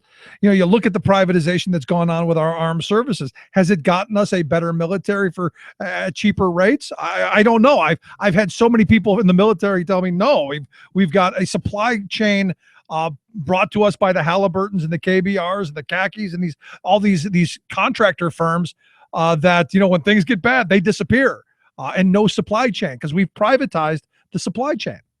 When I was in, it was a little bit ago. And I had friends who were overseas and stuff. And when they got to Iraq and Afghanistan and all of those, and, they said that there was no Kevlar vest when they got to Afghanistan because all the resources were being diverted to Iraq. And they were saying that there was no shatterproof glass in a Humvee. So if you got hit by an IED, not only do you have to worry about the bomb blowing up all around you, but you have to worry about glass flying everywhere. There's Halliburton, and what was the other one? I think it was Blackwater. Well, that was they got kicked out of the country. Yeah, but then they changed their name to She, and they're fine. Yeah, and it's just one of those things where, like I said, anytime a private industry comes in, there's corruption. Now, Halliburton, Dick Cheney was the vice president or the president of the company, and then he gets a kickback and he leaves, and then he goes to the White House, and then there's contracts there, and I don't know if there was corruption on that level, but I will say that it's very suspect to me that happened like that. And but it's with all the industries. The defense industry, they have a stranglehold on everything. There's no public sector work kind of being done with that anymore. It's all government contracts and, privatization. And it's disappointing. And the thing is, and the reason why I'm leaning more now towards the Democratic Party than the Republicans is because the Republicans are the ones who are making all the money on it. It comes down to the as I started the show off with the war between capital and work, the war between the wealth and the working class of this country, and wealth will always come out on the top ends of things. At least that's the way I've been seeing it, unless we come together and fight back. David, I appreciate you taking a little time for us. Great articles. If you want to take a look at them, we've got a link at thericksmithshow.com, how you can get to David's website and also to his HuffPo articles. Dave, thanks so much. Look forward to talking to you again. No, thank you very much. Talk to you soon. Let's take a quick break. Right back. 1-888-520-RICK, 1-888-520-7425. This is The Rick Smith Show, where working people come to talk. Why I sing the blues. Yes, I say everybody wanna know why I sing the blues. Well, I've been around a long time. I really have paid my dues. I'm Rick Smith, and this is Labor History in 2. On this day in labor history, the year was 1931. Canadian coal miners, their wives, and children marched through the streets of Estevan, Saskatchewan. The miners were on strike for union recognition and better pay and working conditions. Safety was a major concern for the 600 men and boys who worked in the mines. Water collected in many work areas. Too often, the mine companies failed to replace rotting timber, so roof cave-ins were frequent. Inadequate ventilation led to high concentrations of carbon dioxide. For braving this dangerous underground work, the miners earned only 25 cents for each ton of coal. The miners had joined the Mine Workers Union of Canada earlier that year. They called a strike in September, but coal mine operators refused to meet their demands.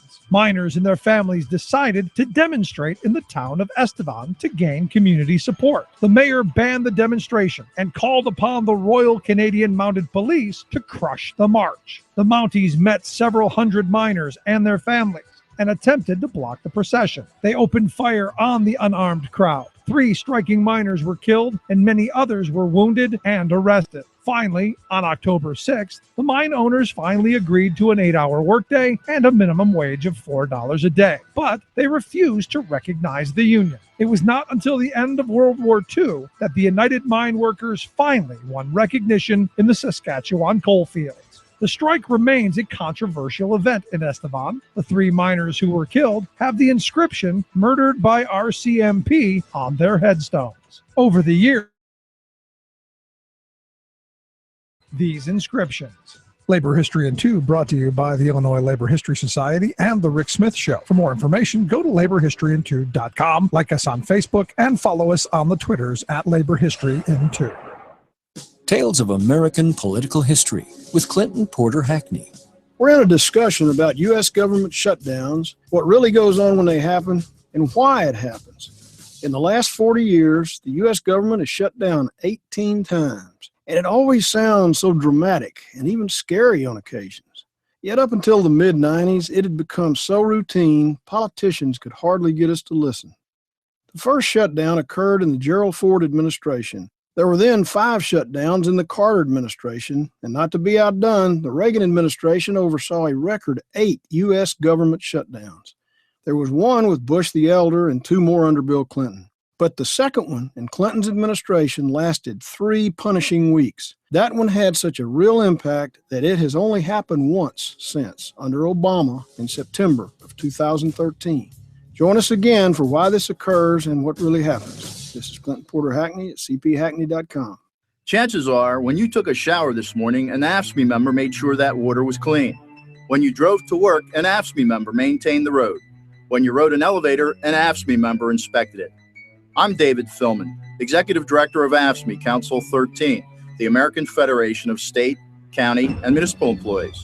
AFSCME members enforce regulations, keep prisoners behind bars, take care of patients, protect the environment, and more. The work isn't glamorous, the salaries aren't high, but AFSCME members serve the public in every aspect of our daily lives. Chances are, you'll never see that AFSCME member working in a sewage plant. diving underwater to repair a bridge, or answering a 911 call. But aren't you glad they do? For more information, visit AFSCME13.org. We are AFSCME.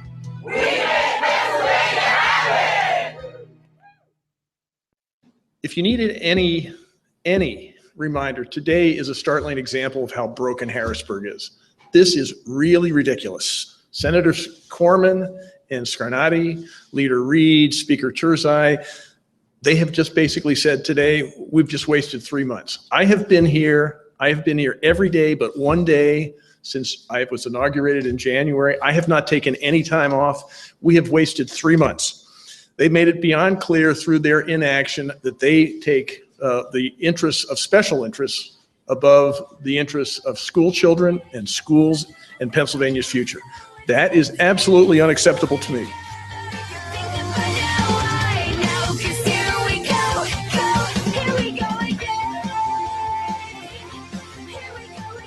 Yes, here we go again. Governor Wolf, he vetoed, and rightly so, this stopgap budget, this gimmick, this, again, more of the DC kind of politic that we on the federal level we've become accustomed to. What now is going on is you've got the Republicans here in Pennsylvania looking towards Washington for their advice.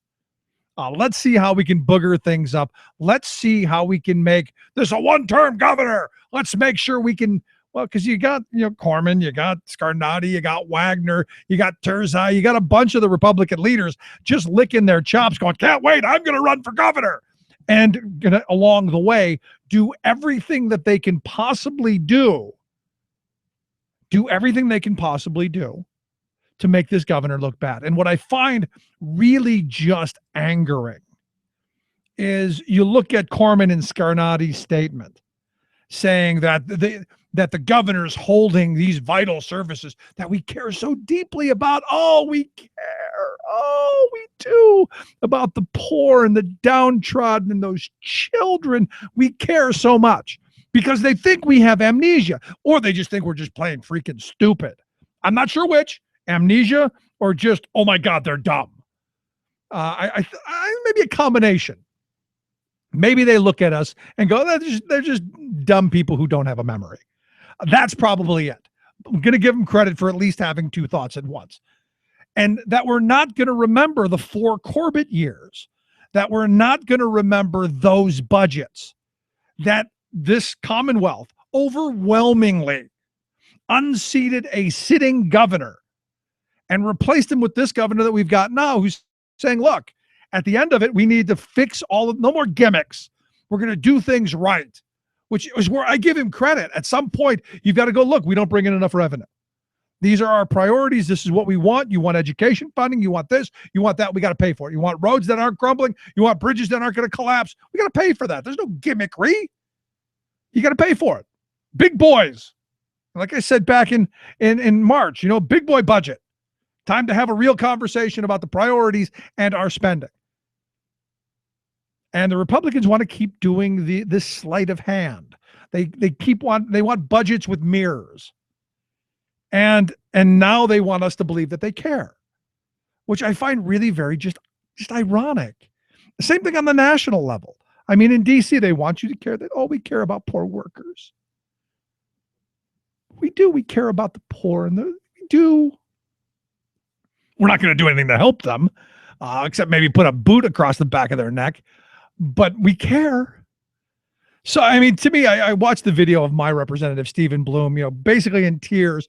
Oh, how much these nonprofits, they care. Nonsense. What the nonprofits are saying, no more of this gimmickry. We need our funding restored.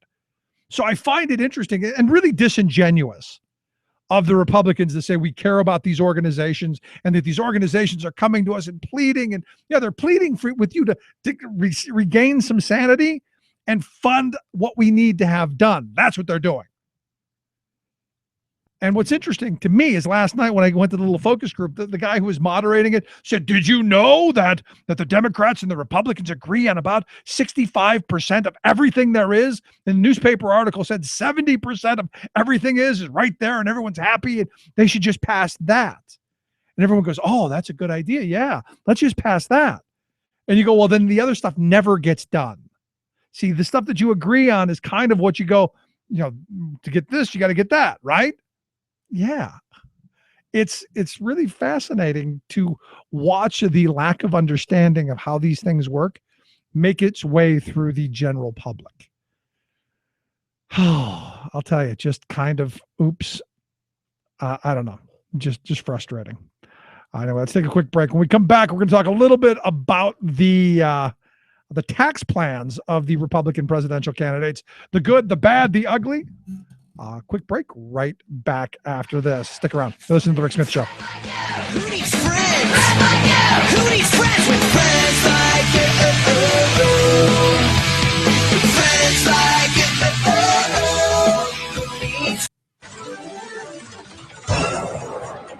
In 1897, miners at collieries throughout northeastern Pennsylvania's anthracite coal region had enough. Conditions were grueling and life was difficult. Miners were frequently cheated out of pay, overcharged for supplies, some they never wanted or received, forced to live in captive company-owned towns, shop at overpriced company-owned stores, even mandated to use the company doctor since fees were deducted automatically from the miners' pay. This, combined with mine owners forcing longer unpaid hours and the Anti-Immigrant Campbell Act of 1897, taxing mine owners for the use of non-native labor, drove miners to strike. Spontaneously starting in Pennsylvania's Lehigh Valley, workers marched north to get other miners to join in the struggle. Their demands were modest: a 10-cent pay raise and a reduction in the cost of gunpowder. They also wanted the freedom to shop in non-company-owned stores of their choosing and see a doctor not owned by the coal company. As the miners moved northward toward Hazleton, mine owners determined to crush the workers' protest sent their company-paid police force and strikebreakers. Local law enforcement was also on the side of mine owners. Luzerne County Sheriff James Martin, a former mine foreman, deputized 102 local men, arming them with Winchester rifles and sidearms. The group of some 400 miners marching peacefully and unarmed in rows of fours moved onward toward Latimer. Stephen Urich, joining the group outside of Hazleton, taking with him the American flag, shouted, "We have nothing to worry about because we have the American flag to protect us." Within hours and a hail of Winchester bullets, Stephen Urich was gunned down in cold blood.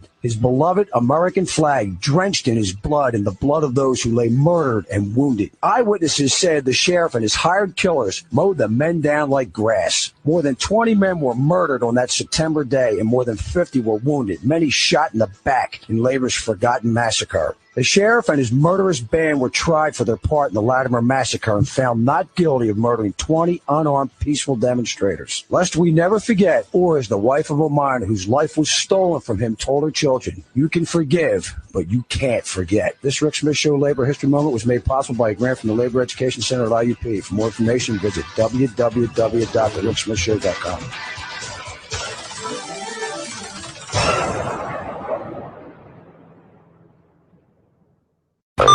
Your proud defender of the working class majority, Rick Smith. Wall Street Shuffle. Hear the money rustle. Watch the greenbacks tumble. Feel the starlight crumble. Welcome back to the Rick Smith Show. So the tax plans are falling. All cannot wait for those huge windfalls, the giant tax breaks that all the working people are going to get. And we're going to win. We're going to win. Yes, finally, we the little people, we get to win because we'll be able to file our tax returns with just I win.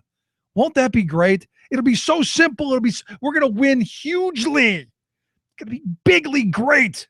Won't that be fabulous? Well, I guess it is when the rhetoric is nice, but when you look at the details, seems like a lot more of the same bad ideas that got us into the mess that we're in right now, which is why I've asked Harry Stein, he's the director of fiscal policy over at the Center for American Progress Action Fund, to come talk with us. Harry, thanks for taking time for us. Hi, thanks for having me on. So we're going to win. We're going to win hugely, bigly, gigantically. We're going to finally win, right? Well, at least we get a form that says I win, and that's better than nothing, I suppose.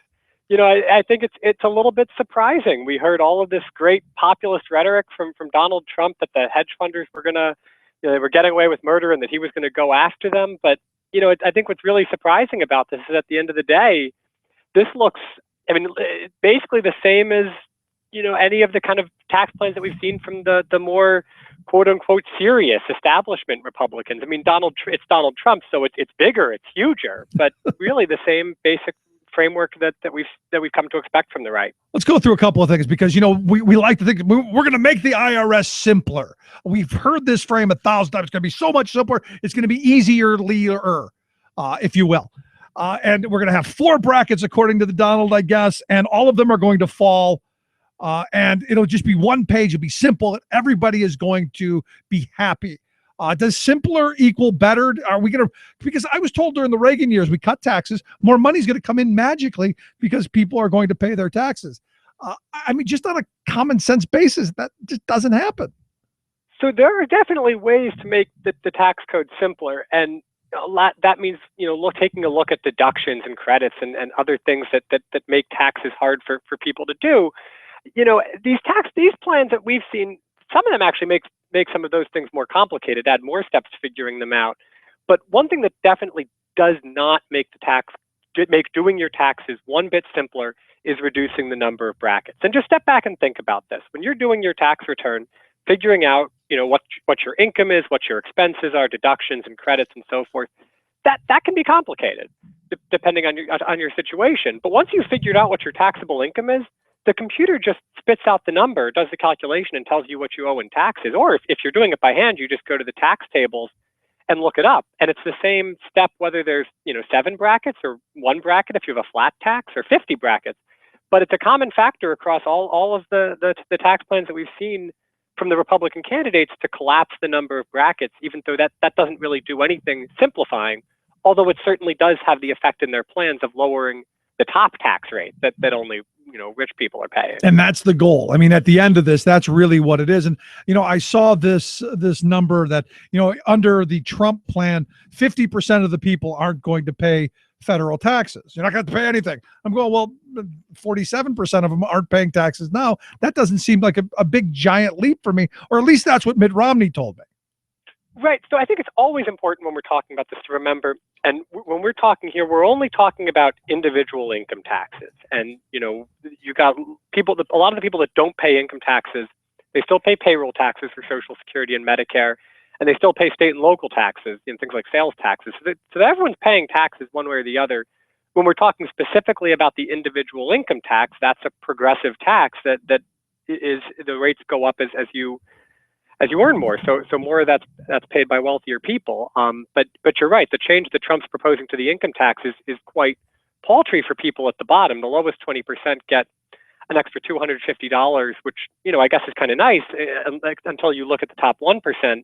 And the Citizens for Tax Justice estimates that they get about $184,000 in tax relief, which makes that $250 a lot more paltry. And, when you look at the overall cost of the plan, they're estimating about $10 trillion over 10 years. Wow. That sounds very Bushian to me. Yeah. It takes me back to the Bush era. It's what W did, basically. Absolutely. And this is the frustrating thing, is that the rhetoric around all these plans is promising we're going to cut taxes across the board, and sure, maybe the wealthy get the largest amount of that, but it's going to create all this new economic growth, and that's going to lift up all boats. But we've actually tested that theory with the Bush tax cuts and the Reagan tax cuts, and the Reagan tax cuts. We've been doing this for 40 years, Harry. Come on. Yes. There's no correlation. In fact, actually, when you look at this over time, when we see periods of relatively high marginal tax rates going back 50 years, those are actually associated with periods of higher economic growth. Now, I'm not saying that high tax rates cause economic growth. Correlation here doesn't, you can't prove causation with that. But just that when you look at the data, it's hard to believe that lower tax rates at the top are some gigantic engine of growth when we just don't see that anywhere. Yeah, see, the thing I agree with Donald Trump on is let's make America great again. Let's go back to the tax code of the good socialist president, Dwight David Eisenhower, with the 92% top marginal tax rate. Now, nobody paid that, and you probably know that better than anybody, but still, you had things that people spent money on, universities and libraries and hospitals, and they invested the money locally in things that we said that we would give you a tax break for, which I think is not a bad idea. But I think that's always important to remember when we talk about tax policy, that this fits into the broader budget. And so the question that the taxes pay for things, and that's why I say with Donald Trump's plan and with Jeb Bush's plan, which is also very expensive, that the main question for low and middle income people to ask isn't really what they maybe do get some small amount of tax relief. When you've got so many trillions of dollars to throw around, you can throw something to everybody. But where does this leave Social Security and Medicare or infrastructure or education? Those are the things that I think are really worrisome for regular people if a tax plan like this ever actually happened. Now, what are the chances of I mean, it's nice rhetoric. And like I said, last night, I participated in presenting to a focus group on labor issues here in the state. And everybody was thrilled with the Donald's plan. What? I'm not going to have to pay income tax? And, everyone loved the idea of having like a $25,000 limit and you don't pay any tax on that. It seemed very popular with the people in this focus group. And I guess probably why Donald threw that out there. But I think you're right. When you look at the negative ramifications, the destruction of our social safety net, the lack of revenue coming in to build roads and bridges and things like that, I think too costly. I think that's right. And, I think as far as what are the chances of this, I don't think that we'll see a $10 trillion tax cut happen. But, remember, George W. Bush cut taxes by, I believe, over $1 trillion, blew a huge hole in the budget that we're still dealing with today. Yep. So I think certainly, depending on who controls Congress and who wins the White House, I don't want to dismiss the possibility that, we've seen a lot of talk around tax reform, and, depending on who wins the election, that could just really mean giant tax cuts, maybe not $10 trillion, but still quite substantial. Yeah, and then with the tax cuts, larger deficits, larger debt, or the other side of this, we hatchet at the poor, we hatchet at the most vulnerable, and maybe the opportunities that my kids have, we take from them.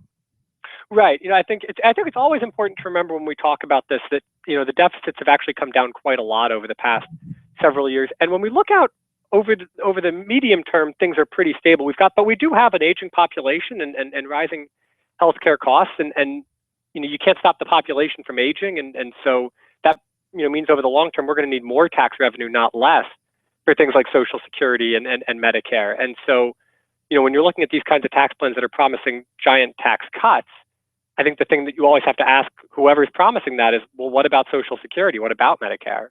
Yeah. The other thing that I wanted to ask you about, because in the Trump plan, and as I understand it, in the Jeb exclamation point and Rubio plan, they all want to do away with the estate tax, and which to me, again, one of those really dumb ideas and a huge handout to the very well-to-do. And I always point to the first guy who ever paid the estate tax. The guy, obviously, John D. Rockefeller, paid 70% of his wealth to the first estate tax. And yet, even after all these years, we still hear of wealthy Rockefellers. It doesn't put people into abject poverty like we're sold. But it is one of those things that nice handout for the wealthy. No, and the estate tax, it's a much lower rate than it was in those days. It's also got a very high exemption, so it really only affects the super rich. Only the wealthiest 0.2% of the states pay any estate tax. That's the only people that benefit from the estate tax repeal. I think what's been really noteworthy, with Trump's plan, I mean, he personally benefits quite a lot. His family would from the estate tax repeal. But you heard you mentioned Marco Rubio. We heard Marco Rubio recently call Donald Trump's campaign a freak show. But it's kind of odd that this freak show of a campaign is producing tax proposals that really look quite a lot like what we're seeing from people like Rubio and Bush. I mean, but isn't that the whole ideology of the right? I mean, isn't that I talk to my friends and you go, why are you Republican? And they all tick off the smaller government, guns, and low taxes. And that seems to be one of those things that in order to get your GOP card, you've got to swear on to that. So I think it's interesting. I think certainly you see a lot of support for among the right for tax cuts when we're speaking broadly. But when you poll on this, the idea of specifically cutting taxes for rich people or corporations isn't even all that popular among rank and file Republican voters. And I think, we heard in Donald Trump's rhetoric this sort of that he might be kind of going after that separation. Now, as it turns out, his plan did nothing of the sort. But even among Republicans, the idea of huge tax cuts for rich people isn't necessarily very popular. Now, it certainly is among their donor base, who of course is quite wealthy. But I think when you hear about low taxes, people are really thinking more about the taxes that they're paying, Right. not the taxes that Donald Trump is paying. Because we've bought into the we're taxed enough already, Harry. We're just burdened with, like no other generation in the history of this country. We pay way more taxes, which we know that's not true, but we've been sold that, haven't we? Right, and I think that's very important to remember that when you look, in an international context or just in a historical context relative to the last several decades, this is a very low tax country, including for low and middle income people. Like I say, relative to those comparisons, I think the problem is that wages are stagnant. The minimum wage is too low. Declining unionization. I think as people's what we call at Center for American Progress the middle class squeeze, that it's getting harder and harder to afford a middle class life. To the extent that you're paying any taxes, those taxes have a much heavier. You feel that burden much more heavily, right? Because the budget is being so squeezed. But I think that the issue really is less the taxes and more all of these other economic problems that we need to solve. Let me push back on something you said a minute ago, though, because a lot of my Republican friends buy into we need to cut taxes for the wealthy and for corporations because they're the job creators. They're the ones who create the job. They know what to do with the money. And if we give it to them, they're going to magically, with fairy dust and magic wands, create jobs, thousands of them, millions of them. And it's just that we haven't given them enough. Their pockets aren't full yet. Maybe sometimes something will sprinkle out on the floor we can fight over. But there is that thought, because I'm told almost every day, we've got the highest corporate tax rate in the entire free world. And if we just unburdened our corporations, they would give us jobs, Harry. And who can be against that? No, I think that's certainly true. That is a view that you hear quite a bit. I think what we've seen in this Congress is a refusal to close even the most unjustified tax loopholes, which doesn't carry a whole lot of popular support with anyone. But broadly speaking, I think on this idea that there's this kind of, if you just give money at the top that it'll trickle down. I mean that is a view that you hear, and I think, like I say, it's not that has not been what we've seen in practice, but it's something that people think in theory. In the corporate tax code, we do have a high statutory rate, but no one actually pays that, or very few companies do, because there's so many tax breaks that they can avail themselves of. And so I think that certainly we could reform the tax code in a fair way, in a way that would make it more efficient. But I think a lot of the reforms that you see being proposed aren't really so much about fairness and efficiency. They're just about giant tax, handouts for people that are already doing well. And I would sadly argue about handcuffing government. And this is one of those things that's just remarkable to me, Harry, is that you've got a political party in this country who has this scorched earth mentality. The Grover Norquist, starve the beast, drag him into the bathtub and drown him in the bathtub. That kind of mentality. They seem to be running things, or at least gumming things up enough that nothing seems to get done, and it frustrates people. They absolutely do. I always like to remind my centrist friends about this, where when we talk about, well, what do we do about the budget over the long term? Because like I say, it's not a short-term problem. The outlook's stable and deficits come down a lot, but over the long term, and what you always hear from the centrists is, well, we need a compromise. And sure, that means raising some taxes, but it also means cutting some spending. Well, President Obama's been proposing that for years. Center for American Progress, we have lots of papers out there on how to spend more efficiently and how to reduce spending, and also on how to collect more revenue and meet the needs of an aging population. We're ready to make that compromise. What you see from the right, though, is absolutely that this, and not just from the far right wing, but really across the board in the Republican Party, is this signing Grover Norquist's pledge and saying we won't compromise on taxes under any circumstances. And it really has made it next to impossible to govern in any reasonable way and with any kind of sense over the long term, when every little thing becomes this kind of scorched earth fight. And that's what we saw in 2011 around the debt ceiling, which was a mess, and with the government shutdown, is this kind of lurching from crisis to crisis because of this refusal to compromise. And here we are again, talking about shutting down over something like Planned Parenthood, which I think the Senate has at least done something that it might not happen. But it's just crazy to me. So last question I've got for you on this. This is kind of the tax system du jour of the Republican Party, in my view. Anybody else you think going to come out with anything, going to say maybe we should raise taxes a little bit and use that money to pay our bills and invest in the future, or is that just a pipe dream?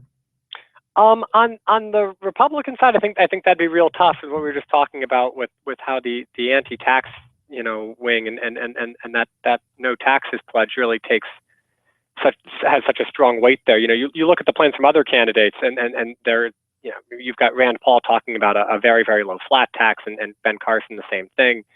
So I think when you look at the plans that we've heard, they're really not looking at taxes as anything but a way to cut taxes for people at the top. I think certainly on the other side, you've heard Hillary Clinton's already made some proposals around capital gains taxes. Bernie Sanders has made proposals as a senator about Social Security that involve raising more revenue to shore up the system. So I think there are certainly proposals out there to do what you're describing. Just at least so far, we haven't really seen those on the Republican side. And given Grover Norquist and the opposition to any taxes for any reason, I think I'm not optimistic. Yeah, me neither. But we're going to have to get you back to talk about the flat tax thing, because I've got a lot of friends who think that's utopia. If we could just get to where all of us pay the exact same thing, that would be nirvana. I'd love to talk about it. It's a really bad idea. It is a really bad idea. Harry, I appreciate you taking a little time for us. Thanks so much. Thank you. All righty, Harry Stein, Director of Fiscal Policy over at the Center for American Progress Action Fund. You want to take a look at their website, americanprogress.org. Quick break. Right back after this. Stick around. You're listening to The Rick Smith Show. For working people, come to talk. 10% of the people own 90% of the wealth. Where do you fit in? Take a look at yourself. 10% of the people own 90% of the wealth. Where smart policy and sound investment matters. The Rick Smith Show. The great rocker, writer, and activist Patti Smith has a song that brings all three of her talents into a single refrain.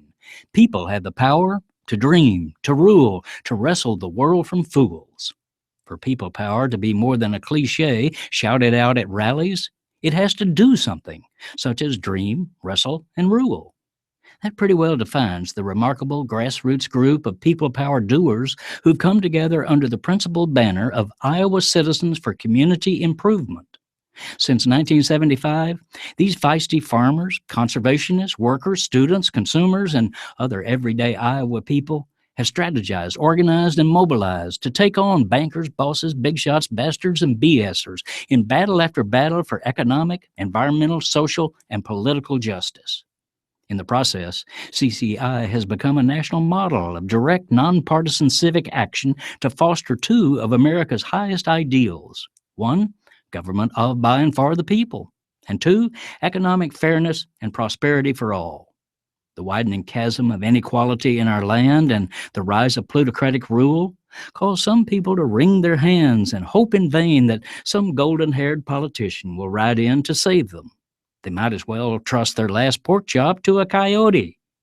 CCI members know the futility of that strategy, so they've joined hands to try wrestling their world from the greedheads and boneheads who feel entitled to fool around with ordinary people's lives.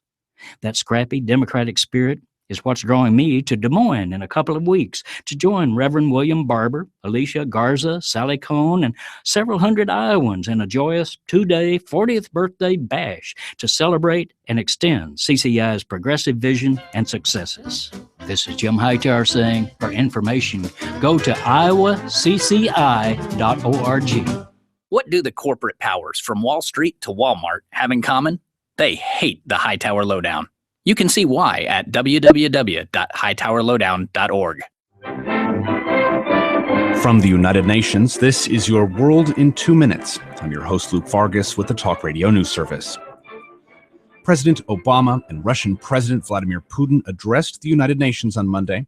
As Russia sends troops and military hardware into Syria, the country was front and center in both of their remarks. The United States is prepared to work with any nation, including Russia and Iran, to resolve the conflict. He'll get a chance to do just that during a one-on-one meeting with Putin Monday evening, but the two leaders will struggle to find common ground. Throughout his remarks, Obama sought to delegitimize the Assad government, noting that Dictatorships are unstable. the world is witnessing The collapse of strong men. and that Regimes who fear their own people will eventually crumble. Putin, meanwhile, proved to be a steadfast ally of Assad, and with permission to intervene in Syria, he invited Obama and the rest of the world to join a new coalition to fight the Islamic State. Similar to the anti-Hitler coalition, it could unite a broad range of forces that are resolutely resisting those who, just like the Nazis, sow evil and hatred of humankind. Putin didn't just tout his coalition, he undercut current U.S. efforts. He slammed the U.S. for training moderate rebels, who he claimed have defected to fight alongside the Islamic State. He highlighted the difficulties Washington has had in securing the backing of Saudi Arabia and other Gulf states. He praised the Kurds in a way Washington can't, given its ties to Turkey, and he said the world should take out foreign fighters in Syria instead of letting them return home. It's a gamble that while the American public may despise Assad, a growing crowd would prefer to see direct threats to the U.S. dealt with first, and then worry about toppling faraway regimes. For more global news headlines, visit talkradionews.com. Would you dive 14 feet deep in the Susquehanna to keep a bridge safe? Would you spend night after night with prisoners to keep your community safe?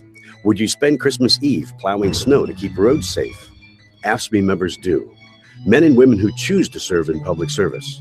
Mine inspectors, 911 dispatchers, healthcare workers, parole agents. You may not think about them, but no, they're all thinking about you. This message brought to you by AFSCME Council 13.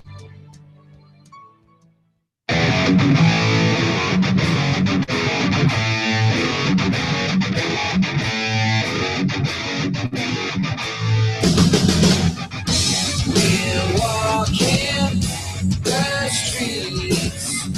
We know where we'll meet.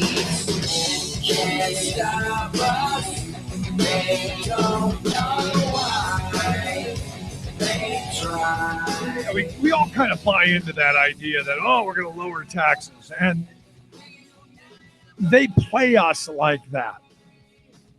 If we had a tax code that made sense, we would say, look, you know, you're up to a certain amount, whatever we dictate to be the poverty line, if you will, or the living wage line, or whatever. So you're going to pay nothing below that.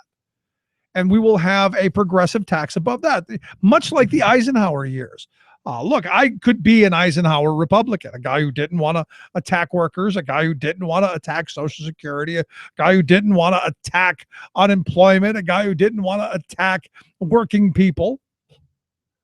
I could have been one of those. But I look at where the party has gone, and wow, come on.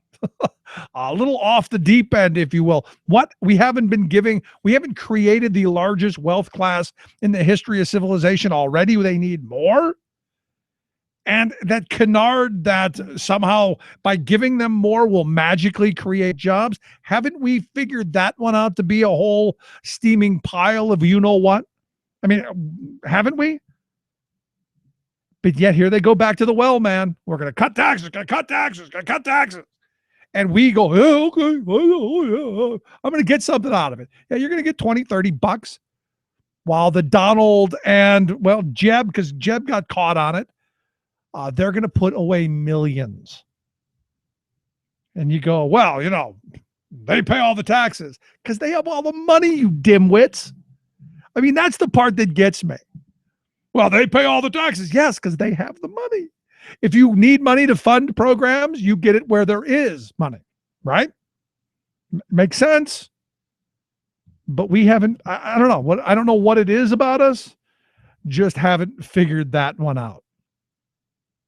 I'd love to hear your thoughts, your questions, your comments on it. Should we be cutting taxes again? Maybe this time. Maybe this once it'll happen. Maybe lightning will strike and jobs will miraculously appear out of the goodness and the benevolency and the philanthropy of their hearts. They will give us jobs. Yeah, you're right. It's never going to happen. But we will have to pay homage to the chair, I guess. Anyway, if you missed any portion of the program, thericksmithshow.com. That's where you go get the podcast, the Rick Smith Show app on the smartphone. Take the program on the go wherever you go. And as always, you can email me, Rick, at thericksmithshow.com. Quick break, right back. Stick around. Listen to The Rick Smith Show. Remembering that united we bargain, divided we beg. Rick Smith. You're listening to The Rick Smith Show. For more information, go to thericksmithshow.com. If you've missed any portion of the program, you can download the podcast at thericksmithshow.com. You're listening to WIN, Workers Independent News, a production of Diversified Media Enterprises. I'm Doug Cunningham. Issues in this strike are just much like in many other labor disputes, is the erosion of jobs, good working class, good paying working class, middle class family jobs. IBEW 98 union steward Ken Agatone talking about the Philadelphia area NBC 10 strike. 2 union members were struck by cars on the picket line and in another NBC 10 parking area since that strike started last Thursday. Agatone says for the 65 striking NBC 10 IBEW workers, this strike isn't really about money. It's about job security and keeping the union contract jurisdiction over these jobs. What we want for NBC 10 to put families first. We want to support the families, support working class people. And that's what we want, basically. We want to maintain our jurisdiction because work jurisdiction means jobs, and jobs support families. NBC 10 is owned by Comcast. IBEW 98 says Comcast pulled the contract from the bargaining table despite the union staying at the table for a year after the contract expired. Teamsters Local 357 has reached a tentative new contract agreement covering 2,100 pilots at Republic Airways. The union says the pact provides overall industry-leading pay, job protections, and work rules. Captain Jim Clark, Teamsters Local 357 president, says the local's executive board is recommending that members ratify the contract. Ratification voting is expected to wrap up in late October. Europe is dealing with a massive refugee crisis as people flee warfare and ISIS in Syria. From Paris, WIN's Frank Emspak offers these comments on the massive human displacement unfolding in the Middle East. European countries face a tidal wave of displaced persons. Almost 2 million people are on the move towards Europe, displaced by wars in Iraq and Syria. There is no system in place to deal with this huge influx of people. For example, it took 1 week of tense negotiations for the European community to work out a deal to place 160,000 people. Europe has the wealth to accept hundreds of thousands. For example, companies involved in various security operations are receiving much more than is being spent on receiving displaced persons. The enemy is the austerity programs of Germany, France, and others, which drive down the standard of living of working people. As conservative leaders insist on cuts to social welfare, they are setting up a scenario that will inevitably lead to resentments, opposition, and a growth of right-wing xenophobia. The massive movement of peoples displaced by the wars in the Middle East has the potential to upend labor markets and destabilize the existing system of European government. Workers Independent News is brought to you by the American Federation of Teachers and its 1.6 million members working to reclaim the promise of public education, health care, and public services for our students, their families, and our communities. More information online at aft.org. You've been listening to WIN, Workers Independent News. For more information, visit laborradio.org. They want to wrap the kids around themselves and say it's about the kids, and it's not. We have 180,000 teachers in the state of Pennsylvania. If we laid off 10% of the teachers in Pennsylvania, we'd never miss them. I am the eye in the sky, looking at you. I can read your mind. I am the maker of rules, dealing with fools. Yes, our good state senator Scott Wagner there from his helicopter looking down upon the rest of us saying, we get rid of those teachers, don't need them. We could replace them. Computers, we wouldn't miss them one bit. Get rid of 10% of them, wouldn't miss them at all. This is the guy who's making education policy here in the Commonwealth of Pennsylvania. And the sad reality, his views are not singularly held. The reality is you've got a lot of politicians who go, it's easy target, those teachers, whom I believe are some of the most important people in this country because they're dealing with our nation's most precious resource, my children, and the future of our country, not to be taken lightly and not to be done with some kind of Kmart style, here, we're going to whip a little training on you and anoint you a teacher. and which is one of my problems with this whole Teach for America scheme that has come up the last several years, that we can anoint you and now you are qualified to go into the classroom and deal with our future. I thought it'd be a good opportunity to talk to Mitchell Robinson. He's an associate professor and the chair of music education at Michigan State University. He has written extensively on the TFA, the Teach for America. Mitchell, thanks for taking time for us. Sure, happy to be here. So, you hear our state senator, Scott Wagner, one of the more radical voices here in PA, saying we can get rid of 10% of the teachers, wouldn't miss them at all. We could just fill them in with these Teach for America folks. Pretty bad idea. I agree with you. But yeah. Let me ask you this. I mean, because this Teach for America thing has popped up, and I have a lot of my liberal friends go, it's not a bad idea. There are the school districts that have a hard time getting good quality teachers. This fills a need, a gap. Mm-hmm. Well, let's pull apart that argument just a little bit. My research area for the past 10, 12 years has been mentoring new teachers as they enter the profession. And for quite a while, we had, at the beginning of the 2000s, we had a teacher shortage. And so school districts were very interested in mentoring new teachers so that they didn't lose them. We were losing a lot of teachers within the first 3 to 5 years of service. So the thought among school district leaders was, if we mentor them and take care of them, they'll stay in the profession. And some of that mentoring worked pretty well. Then we had, for about 8 or 9 years, a glut of teachers. Teacher education programs were actually producing more teachers than we had jobs for. Now we're seeing, again, a teacher shortage, and we're hearing a lot about it in the press. But this one is different. This is a manufactured teacher shortage. So what's happening right now is that the reason that people are leaving the profession is because of the working conditions that they're encountering. In the past decade or so, we've seen a radical change in how teachers are treated. We no longer see teacher tenure in a lot of states. We often now see teachers contributing lots more of their salary towards their health care and their benefits package. Retirement pensions in places like New Jersey have just been wiped out. So the social contract that we made with teachers, that in exchange for a somewhat lower salary, we were going to give you job security and a good benefit package and retirement, that's all gone. So a lot of people are asking themselves why they would stay in the profession. And at the same time, public attacks on teachers have escalated in the past 5 or 6 years. No, I mean, look, my daughter came to me the other day. She said, Dad, I want to be a teacher. And I just rolled my eyes and go, please, no, not that. Well, my wife and I are both teachers, and we have 2 kids. And we talk with our kids about this a lot. And as a teacher educator now at Michigan State, I face this issue every day when I walk into my classes. And this is what I tell my students now, is that the educational climate right now is pretty dark. But if you want to be in a profession where you're needed and where quality certified teachers have never been needed more, then you've found the right place to go.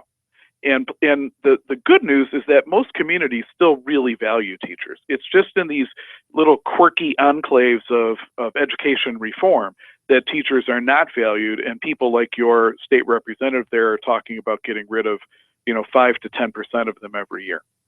But here's the thing. I mean, we've been sold, Professor, this frame that education's broken. It needs radical changes because it's just not working for our children. And I can't tell you how many friends we have that say, I want the best for my kids, and they're saying this newfangled thing over here, these charters and all this other stuff, this is better. Well, it's a little bit like this manufactured teacher shortage. This is a manufactured crisis in education. If you really talk to people, what you hear a lot is they like the schools where they are. It's just those other schools. It's called a NIMBY phenomenon, not in my backyard. Right. The vast majority of people that we know and people that vote and people that live in our communities think that the schools are doing a good to very good job. It's just all those other schools that they hear all these stories about in the press. So the vast majority of teachers are doing terrific work under very difficult circumstances. And the idea that we could start replacing a portion of that population with what I would call edu-tourists that are in the classroom for a year or two before moving into policy positions is just laughable. It is. And where did this come from? I mean, I understand there are a lot of stories, and we've heard them for years, that some urban areas are very difficult to fill teaching positions, that some rural areas are difficult as well. How did this Teach for America idea come to be? Well, Teach for America started as the master's thesis of a woman named Wendy Kopp at Princeton University. And it was conceived, I think, initially as a sort of parallel to the Peace Corps. Do your 3 years of service in hard-to-staff urban schools, feel good about yourself, get a couple of good lines on your resume, and then go and get an MBA or a law degree and make your money and have your career.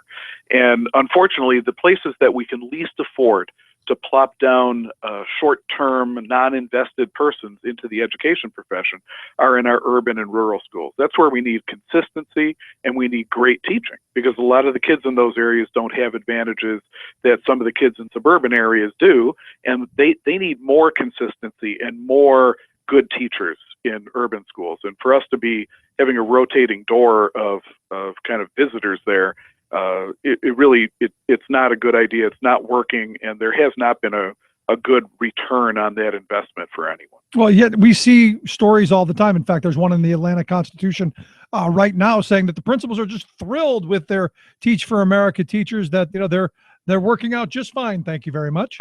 Well, a lot of principals in charter schools might be thrilled because their goal is to break unions and to not have a teaching force that's docile and easy to control. And unfortunately, unionized, veteran, experienced, tenured teachers are not easy to control. They have minds of their own, they think, and they're professional. And they're a tougher group of people to try to work with. But that's a good thing for education. It's a good thing for students, and it's a great thing for learning. Right.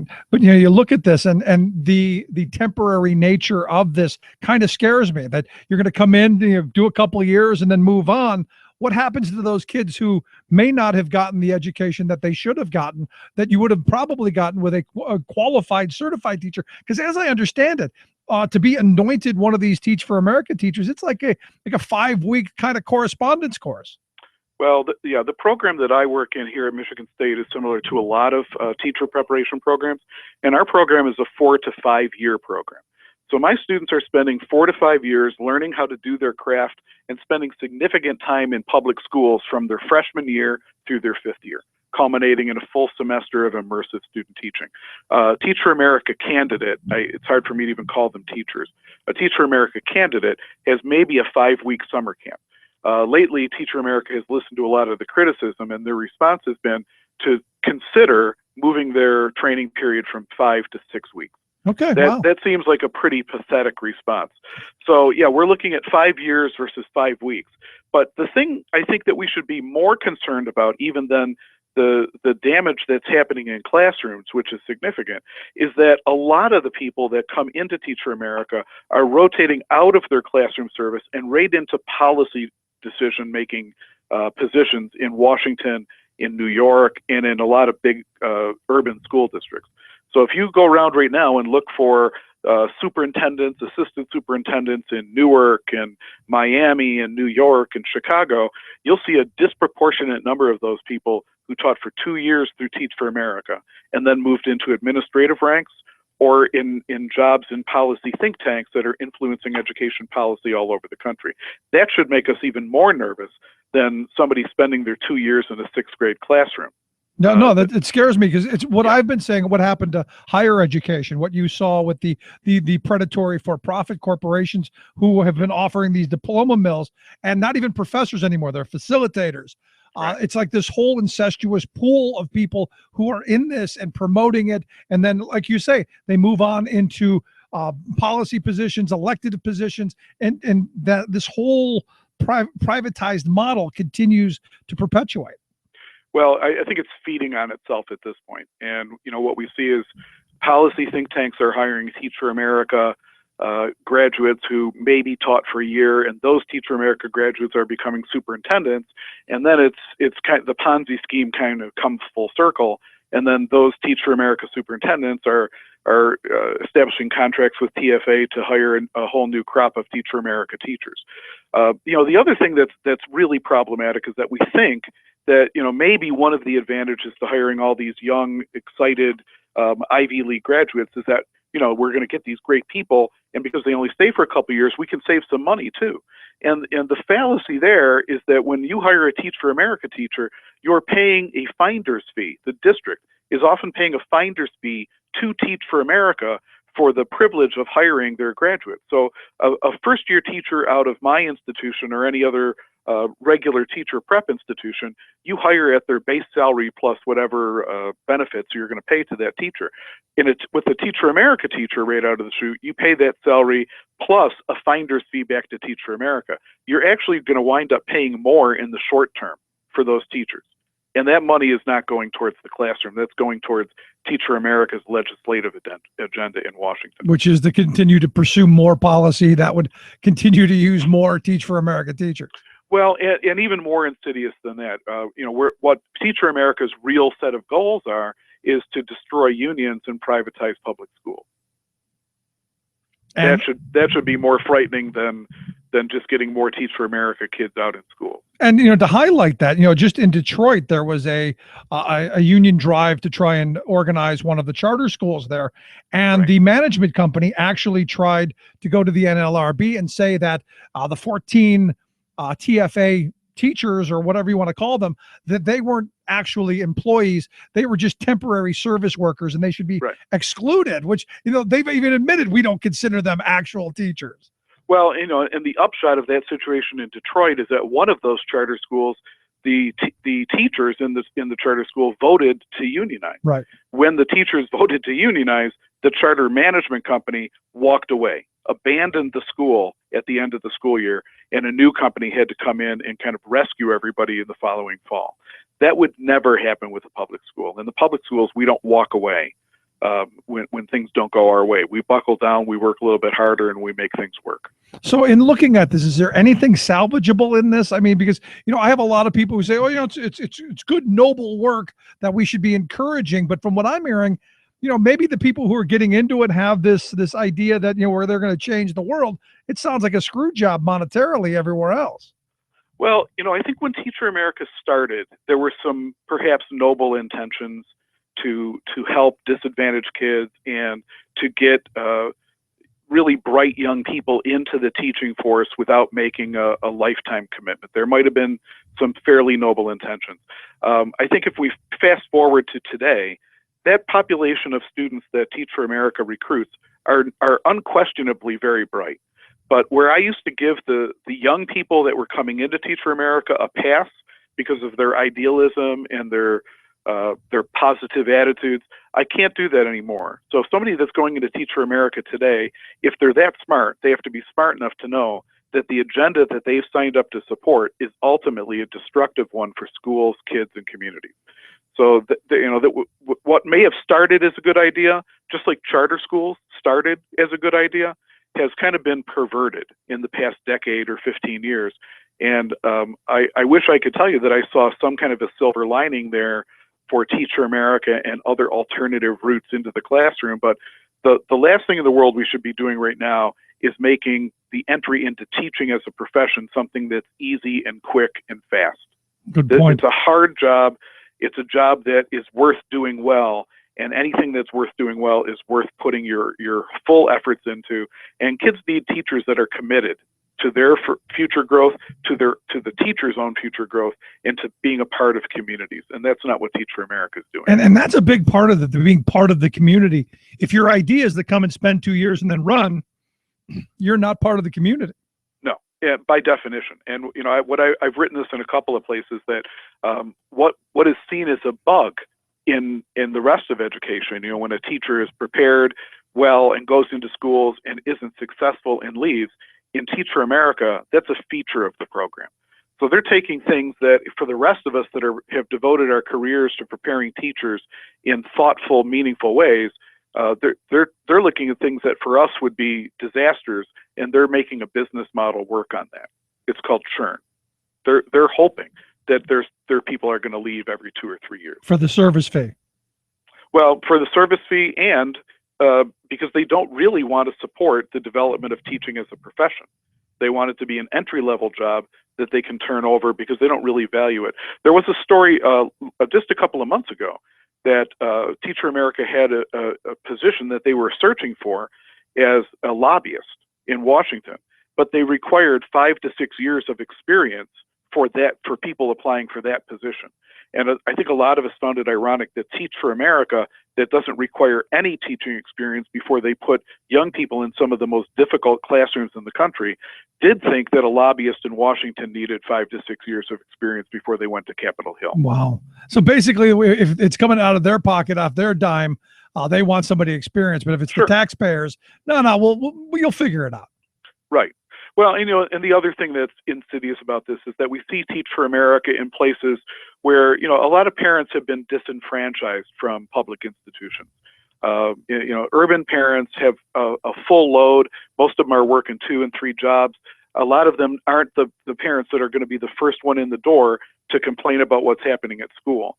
If you tried a Teach for America takeover in a suburban high school near any large city in this country, there'd be a revolt. There would be a revolt. There would be a revolution. And the Teach for America people are not stupid. They're savvy. They know that if they went into Scarsdale, New York, with a bunch of Teach for America people, they wouldn't get in the front door. And again, it's easy it's those people. And I think back to your point at the beginning, not all schools are broken. Not all schools are failing. It's just those. And that's where we should tinker with this stuff. Well, I would argue that no schools are failing, that we are failing schools when we don't adequately support them, when we don't provide them with adequate resources, with facilities. I observe a lot of student teachers out in the schools, and last year I went to 2 different schools on one day. One was in the suburbs, one was in the inner city.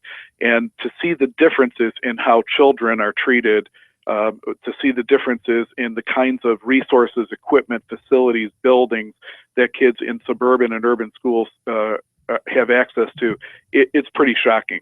The schools aren't failing. We're failing the schools. That's a good point. You look at some of the poverty-ridden schools with their zero tolerance policies and all that in suburbs they would never put up with.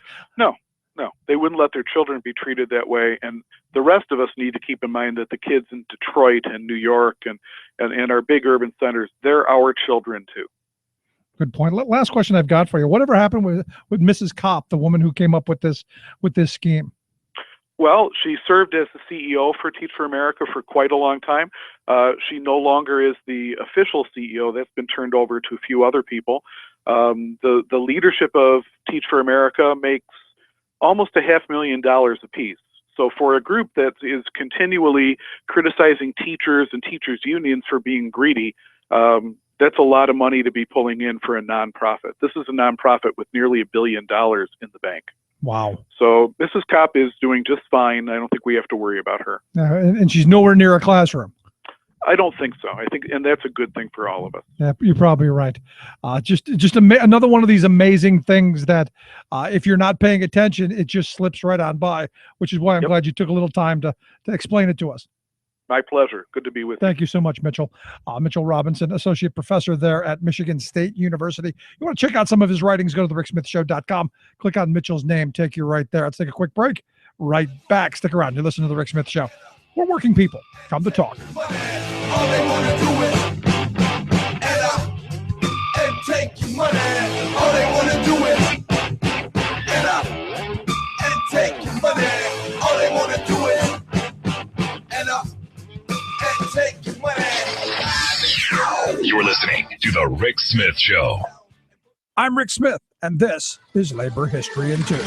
On this day in labor history, the year was 1931. Canadian coal miners, their wives, and children marched through the streets of Estevan, Saskatchewan. The miners were on strike for union recognition and better pay and working conditions. Safety was a major concern for the 600 men and boys who worked in the mines. Water collected in many work areas. Too often, the mine companies failed to replace rotting timber, so roof cave-ins were frequent. Inadequate ventilation led to high concentrations of carbon dioxide. For braving this dangerous underground work, the miners earned only 25 cents for each ton of coal. The miners had joined the Mine Workers Union of Canada earlier that year. They called a strike in September, but coal mine operators refused to meet their demands. Miners and their families decided to demonstrate in the town of Estevan to gain community support. The mayor banned the demonstration and called upon the Royal Canadian Mounted Police to crush the march. The Mounties met several hundred miners and their families and attempted to block the procession. They opened fire on the unarmed crowd. 3 striking miners were killed and many others were wounded and arrested. Finally, on October 6th, the mine owners finally agreed to an 8-hour workday and a minimum wage of $4 a day, but they refused to recognize the union. It was not until the end of World War II that the United Mine Workers finally won recognition in the Saskatchewan coal fields. The strike remains a controversial event in Estevan. The 3 miners who were killed have the inscription "Murdered by RCMP" on their headstones. Over the years, locals have alternately erased and restored these inscriptions. Labor History in 2 brought to you by the Illinois Labor History Society and The Rick Smith Show. For more information, go to laborhistoryin2.com, like us on Facebook, and follow us on the Twitters at Labor History in 2. Tales of American Political History with Clinton Porter Hackney. We're in a discussion about U.S. government shutdowns, what really goes on when they happen, and why it happens. In the last 40 years, the U.S. government has shut down 18 times, and it always sounds so dramatic and even scary on occasions. Yet up until the mid-90s, it had become so routine, politicians could hardly get us to listen. The first shutdown occurred in the Gerald Ford administration. There were then 5 shutdowns in the Carter administration, and not to be outdone, the Reagan administration oversaw a record 8 U.S. government shutdowns. There was one with Bush the Elder and 2 more under Bill Clinton. But the second one in Clinton's administration lasted 3 punishing weeks. That one had such a real impact that it has only happened once since, under Obama in September of 2013. Join us again for why this occurs and what really happens. This is Clinton Porter Hackney at cphackney.com. Chances are, when you took a shower this morning, an AFSCME member made sure that water was clean. When you drove to work, an AFSCME member maintained the road. When you rode an elevator, an AFSCME member inspected it. I'm David Philman, Executive Director of AFSCME Council 13, the American Federation of State, County, and Municipal Employees. AFSCME members enforce regulations, keep prisoners behind bars, take care of patients, protect the environment, and more. The work isn't glamorous, the salaries aren't high, but AFSCME members serve the public in every aspect of our daily lives. Chances are, you'll never see that AFSCME member working in a sewage plant, diving underwater to repair a bridge, or answering a 911 call. But aren't you glad they do? For more information, visit AFSCME13.org. We are AFSCME. We make Pennsylvania happen! Public education is going to take a big hit. It's the biggest wave in school closings ever. Dozens of public schools are shutting down. Lots of ugly cuts going on. A state order is calling for the closing of half the schools. Fewer teachers and fewer schools. They got these fools closing schools and it can't be ignored. As if our future is a budget line we cannot afford. They got no money for schools, but they got funding for war. They say the conversations goes, I say we break down the door. I say we stand up for our children, join together and fight. Because you can see. Welcome back to The Rick Smith Show. Check out the website, thericksmithshow.com. Questions, comments, something on your mind, you can email me, Rick at thericksmithshow.com. So, as we were talking about in the last segment, where Teach for America came from and what it's really turned into, which is a profit-generating entity. And when I saw the numbers that they threw out, the amount per teacher that gets kicked back to Teach for America, I'm going, well, where's the benefit? Other than if your goal is to destabilize, deprofessionalize, and really destroy the profession of teaching. And I thought it'd be interesting, we got that perspective. What's it like for the individual teachers? What kind of stories do the people who with the most noble of ideals jump into this? What do they have to say? Which is why we've asked Jamison Brewer. He is a PhD student at the University of Illinois there in Champaign, Urbana-Champaign. Jamison, thanks for taking time for us. Thanks for having me, Rick. So, we heard this story, that where this came from. There was everyone believed there was this huge teacher shortage, and this was a way to get that shortage filled. Not so much anymore. And a lot of people I know who have gotten into this, they went in with the noblest of intentions. I'm going to save the world. I'm going to go to places where society has forgotten, and I'm going to help these kids, which is a great and noble view, I think. Has it worked out that way?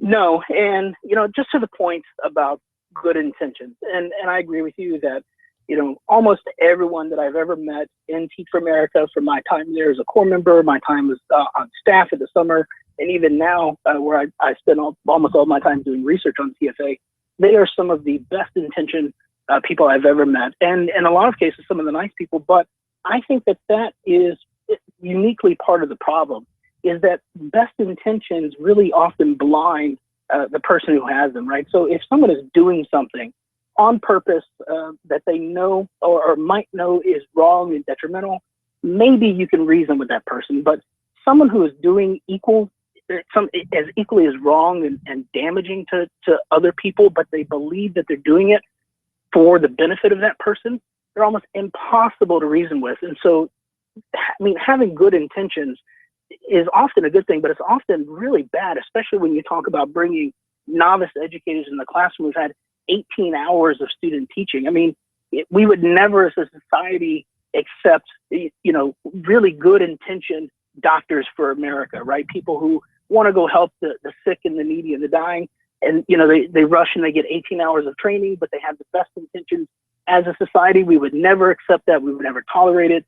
And it's laughable, and it's quite sad that we continue to tolerate that for teachers, specifically for students that are the most disadvantaged in our country. I got to wonder about that for a second, though. I know that we would be against it if the doctor were working on us, but if we've been told for our whole entire life that you've got these urban centers and even some rural areas that are just poverty-ridden, they can find nobody's willing to go there, so at least we're giving them this.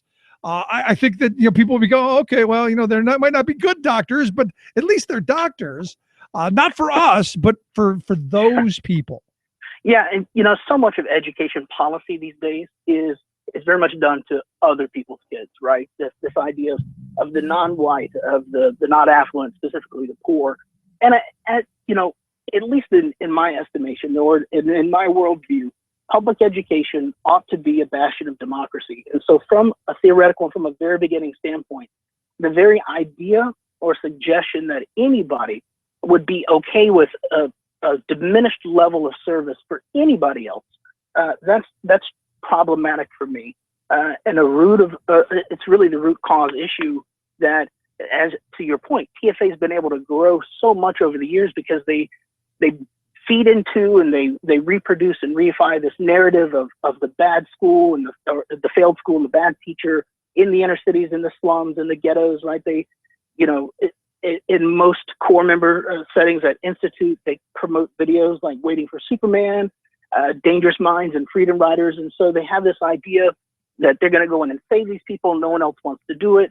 So training is irrelevant. And the public buys into that narrative because, again, it's happening to other people's kids, not to their kids. And so they just don't care. I got to tell you, people who have that hero complex scare me, because I think they're in the world that you talk about. They're the ones you can never reason with. And I have a lot of really very religious friends who I put into that mindset.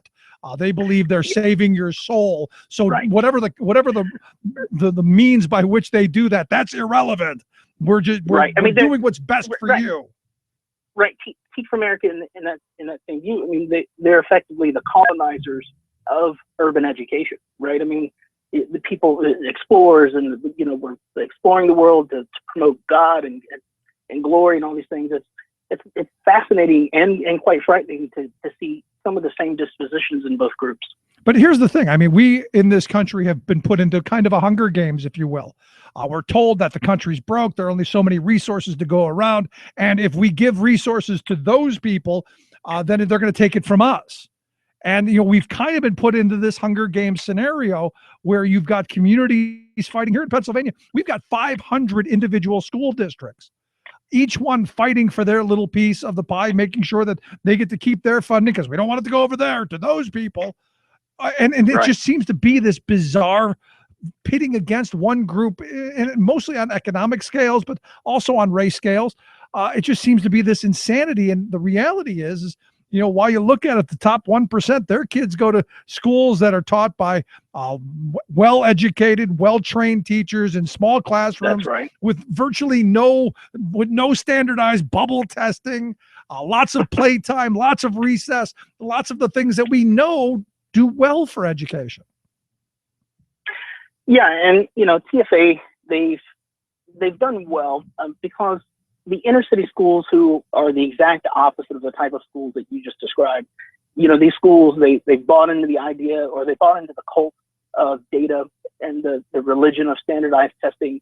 And if you have people who, again, have the best intentions in the world, they want to go save those kids, right? And I'm doing air quotes. I know you can't see it, but those kids, meaning non-white and poor, and you give them absolutely no training in educational pedagogy or methods, philosophy, theory, any of that, and you hand them what is effectively a recipe for teaching, and that recipe is scripted curriculum, test prep pedagogy. That's why TFA thrives in the inner city the way that they do, because that is the culture that they've bred in there, and that we have this idea, at least that in TFA reinforces it, that in order to end this chasm that you described, we have to end systemic poverty. And the only way to do that, according to TFA and other education reformers, is to increase student test scores. And that's just incredibly myopic to me. And stupid. That's a better word, to suggest that the best way to end systemic inequality and poverty is to raise student test scores.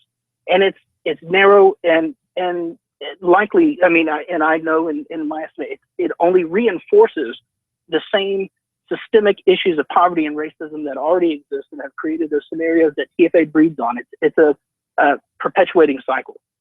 But here's the thing, another part that bothers me. For years, we've been talking about teachers and education like it's some kind of assembly line, that all the kids come in, they're little empty vessels, and teachers, you know, the factory workers pour in the knowledge and next, and we keep stamping out these little GoBots.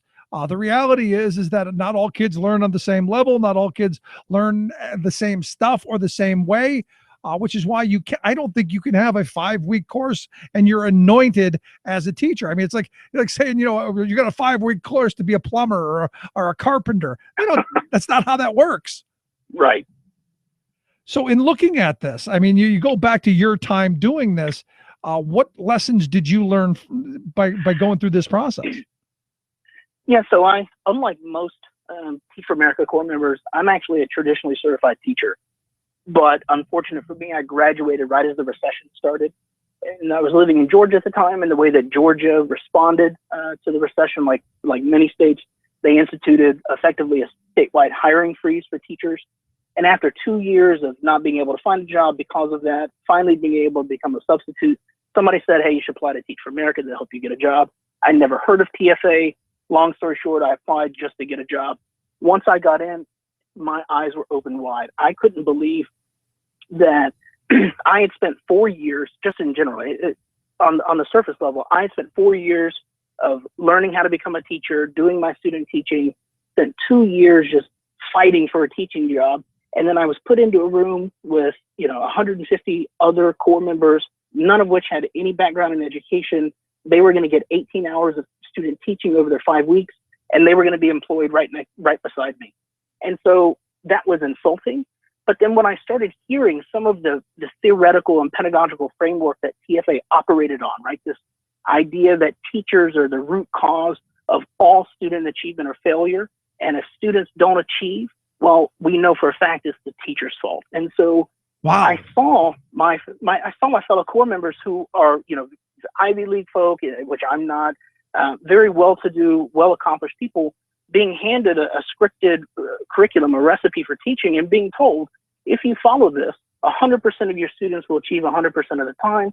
Of course, that doesn't happen. And so these people are burning out faster, right? Incredible amounts of alcoholism and depression, suicide attempts. I mean, it runs the full gamut. And it just shows that Teach for America as an organization doesn't really care about the individual people, and certainly not the students. They're there to push a mission, and that is to privatize all parts of education. And of course, TFA has been quite successful at privatizing teacher preparation. Yeah, I got to be honest. I had never really thought about it from the teacher's side of the TFA teacher's side of this.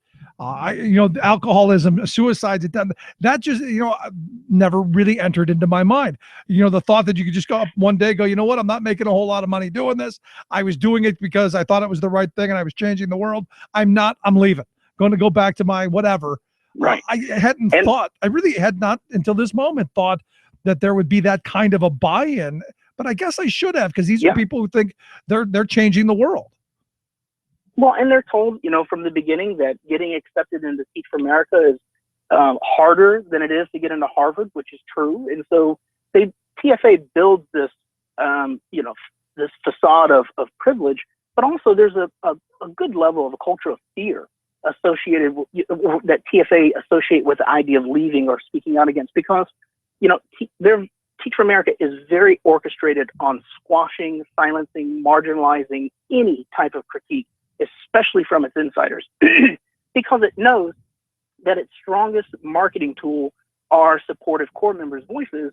And to the other side of the coin, the most damaging thing that could ever happen for Teach for America are core members to start to speak out. And they've really started to do that in the past couple of years, right? I've just finished doing some work. We collected 20 counter narratives of these core members that have never been put together before. TFAs, of course, they've responded the way that they normally do, but it's sad when you have these well-intentioned people who get put in this bad situation. And believe me, my first priority are the students, right? But it is troublesome to think what the implications are for the teachers along the way too. And now, what kind of response does TFA give to someone like you who maybe didn't have the experience that they were promised? Are there lawsuits? Are there threats of? Did you have to sign the gag orders, anything like that? Well, so shameless plug. Just put out a book, Teach for America Counter Narratives: Alumni Speak Up and Speak Out. And one of the authors in there, who was a national staffer, she talks about if you're on staff, you have to sign a gag order if you're leaving and under certain circumstances. Most core members don't have to sign those types of things, but anytime you raise any question or offer any type of dissenting point of view, at least in my case, at my first institute, when I was an incoming core member, I really challenged this idea that if a student fails, it's 100% always the teacher's fault, right? It can never be poverty, it can never be other teachers or any of these other things. Well, the staffer said, well, let's get together with a few other core members who are interested in the conversation and let's talk about it. Well, what it ended up being was effectively an intervention, right? They wanted to save me. They wanted to bring me back to their side, even though I was never on their side to begin with, but bring me back to their way of seeing things. And so the way that they responded to me, I'm sure they also respond to other people. And in that case, they don't need a gag order, right? Because they make it very frightening for core members to try to speak out, never less publicly, but even inside of the organization, it is frowned upon and it is squashed quickly. I got to tell you, Jameson, I mean, this sounds like a cult to me. Yeah, it's a lot of people have likened it to a cult. You even hear core members themselves joking about drinking the Kool-Aid, right? And never really putting the connection together that they're really talking about themselves. They say it laughably, but I read a book once. I was doing some research on TFA as a cult, and there are 15 or 17 or so characteristics of a cult. TFA meets every single one, right? The core members accept the doctrine without question. And of course, if they ever challenge it, they're whipped back into order. I mean, that's just one. And there are obviously more, but it's very frightening to think about the type of environment and culture that they've created. And all of that bleeds down into the schools, right? This idea of meritocracy, this idea of pulling yourself up by your bootstraps, this, worshiping of big data and testing data. All of that plays out in the classroom level in front of thousands of students. And, as damaging as it is to the teachers, like I said earlier, my biggest priority are students. The impact has to be astoundingly devastating. And then what we end up with is you end up with another generation wanting to pursue those kind of things and quickly burning out, because the burnout level in this has got to be astronomically high. Yeah, absolutely. And it makes sense, though, if you take people who have been very successful in their life and likely failed very little and tell them that you've studied teaching and you've boiled it down to this recipe, all you have to do is implement it. And then they get into the real world of the classroom and realize that that's not wrong. Well, then the only person that they have to blame is themselves, because they've been indoctrinated to believe that TFA's approach is perfect and foolproof. Tweak it a little bit, but for most parts, it's the recipe is fine. It's you that's not working, and it's pretty frightening. Yeah, so let me ask you last line of questioning then. We hear all these things, and I think more and more people are waking up to it. How do we stop it, or is this train run away? It's a good question. I think really the most amount of power lies in two groups, and I think that those are prospective core members and current core members, right? So thinking about the prospective core members, instead of the past 2 decades of Googling, of course you can do that with all the 2 decades, but looking up Teach for America and seeing all these positive stories and finding a place for their good intentions, now they're starting to see this growing tide of critique and criticism, and I think that that's good because their numbers will start to go down, and they have slightly a little bit over the past 2 years. But the other side is at the district level. Principals and school board leaders should really think hard before they contract with Teach for America, because all of the jobs that Teach for America core members take are contractually guaranteed, right? Teach for America enters into an agreement, a legal agreement with the district that reserves, and I use that word specifically because it's in the contract, reserves X amount of teaching positions for core members, which means non-TFA teachers, traditionally certified or veteran or otherwise, cannot apply for, cannot be considered for those jobs. Unfortunately, districts have to pay finder's fees for every single core member that comes in, plus the full teaching salary and benefits. And so on the beginning of it, it's incredibly more expensive to hire Teach for America. After about 8 years, it actually becomes cheaper because of the burn and turn. But I think that the real power to stop this is at the district level. Principals and school boards should either not enter into contracts with Teach for America, or they should cancel them as soon as they can. And prospective core members ought to find better ways to use their good intentions to make change in this world instead of practicing and experimenting on other people's kids. And I think at the end of it, it's parents as well. I mean, if this were in my district, I would be on the top of the mountain. Well, and that's also problematic because the Teach for America has continually received a great gift underneath No Child Left Behind, and that is they are considered to be highly qualified underneath that law because they're in some type of alternative program. And so if I'm a principal of a school and I hire a non-certified teacher, I have to send a letter home to the parents notifying them about the fact that the teacher's not highly qualified.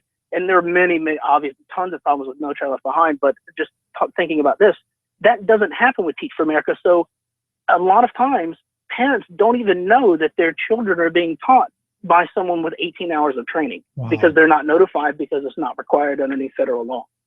And this, and to me, another one of those outsourcing things that we've done, things we used to do for ourselves that we've now outsourced to a nonprofit or a for-profit corporation that, again, just not working out. That's right. Amazing stuff.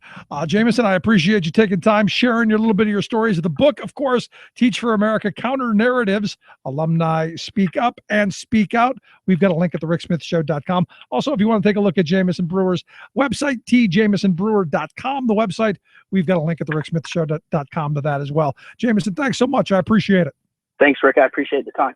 Great talking with you. Let's take a quick break. Right back. Stick around. You're listening to The Rick Smith Show. We're working people. Come to talk. I want to take a moment to thank you for your support. If you're helping to raise children as a parent, teacher, family member, etc., I acknowledge the sacrifices that you make, and I thank you. Now, in terms of this music, I hope it comes across very clearly how much I love teaching and how much I believe we must do better for our children.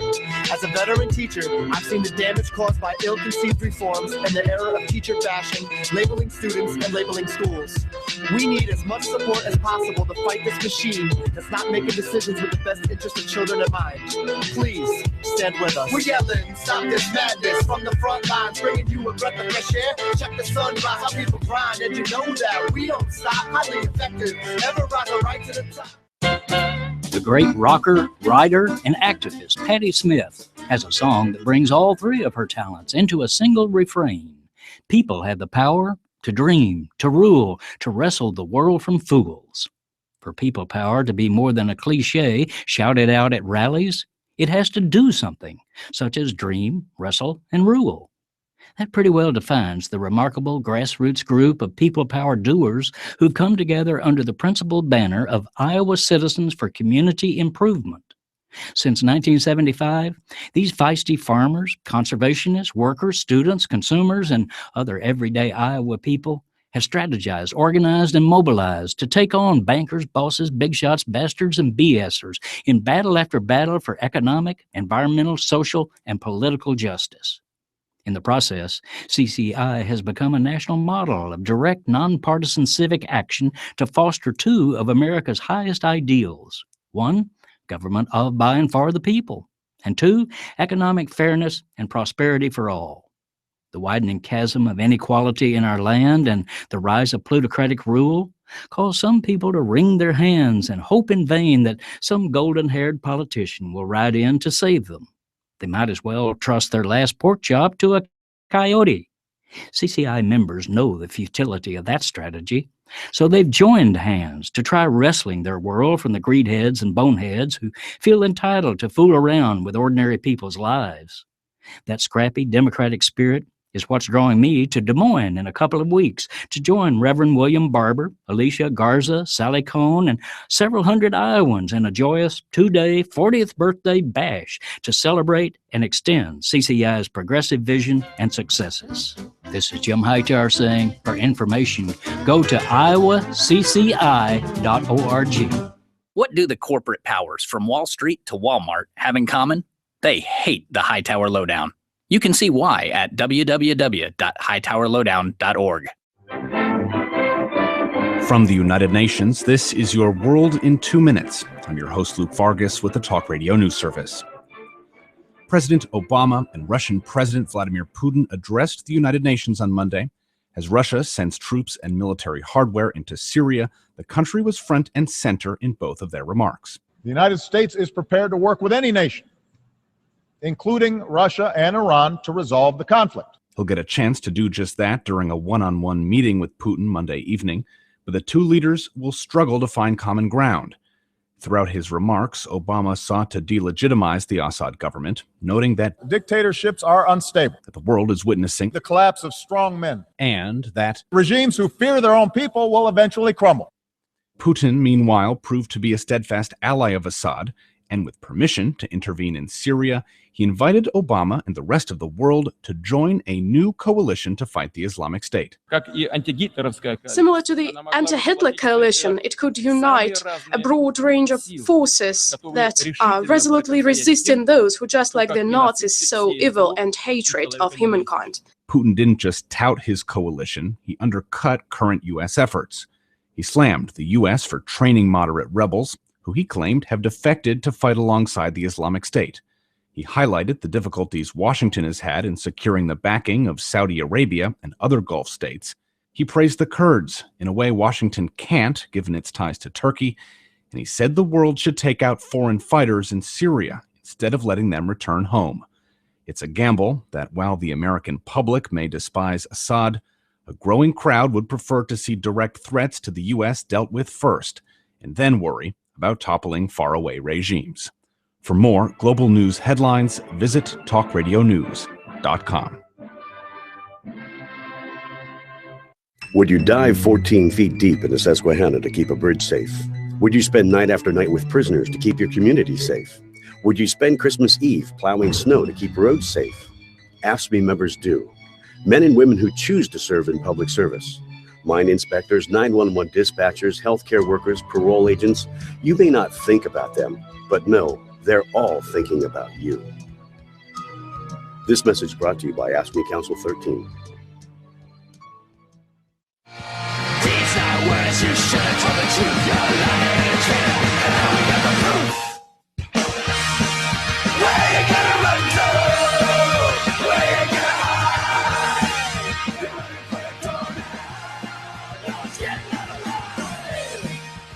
Welcome back to the Rick Smith Show. So again, another one of those issues where we've been sold the idea that private is better, that, you know, we don't need that teacher certification. And Autumn sent me an email during the break highlighting her experience in the Teach for America world one of those, I went in with the noblest of intentions. I went in thinking I was going to change the world, and beaten down. I mean, the story that she tells, and it's a fairly lengthy email of, hey, look, went in with good intentions, wanted to do it, overwhelmed from the beginning. The roadmap, not quite what we were told to be, and actually identified with some of the things that you heard. And look, I look at this, and you got to wonder on a certain level of it. You jump into the middle of this stuff with these lofty ideals. Should you have known better? I don't know. In talking with Jameson, it's one of those things where, if it sounds too good to be true, it is. And,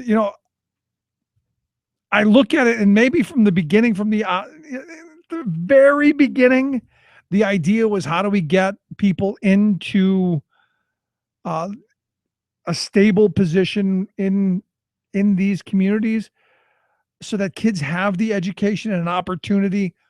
And I look at myself, for instance, I grew up in a housing project on the west side of Cleveland, and it was, a couple of people who really showed me that there was something outside of the world that I was surrounded by, that there was something beyond the project walls. There was something, a bigger world out there of possibilities. And that it wasn't just all the despair and desperation and all of the violence and all of the poverty and all of that. So on one hand, I understand it, and I don't want to diminish the idea, but in practice, it then becomes one of these scenarios where let's see how we can enrich ourselves. Let's see how much we can put in our pockets.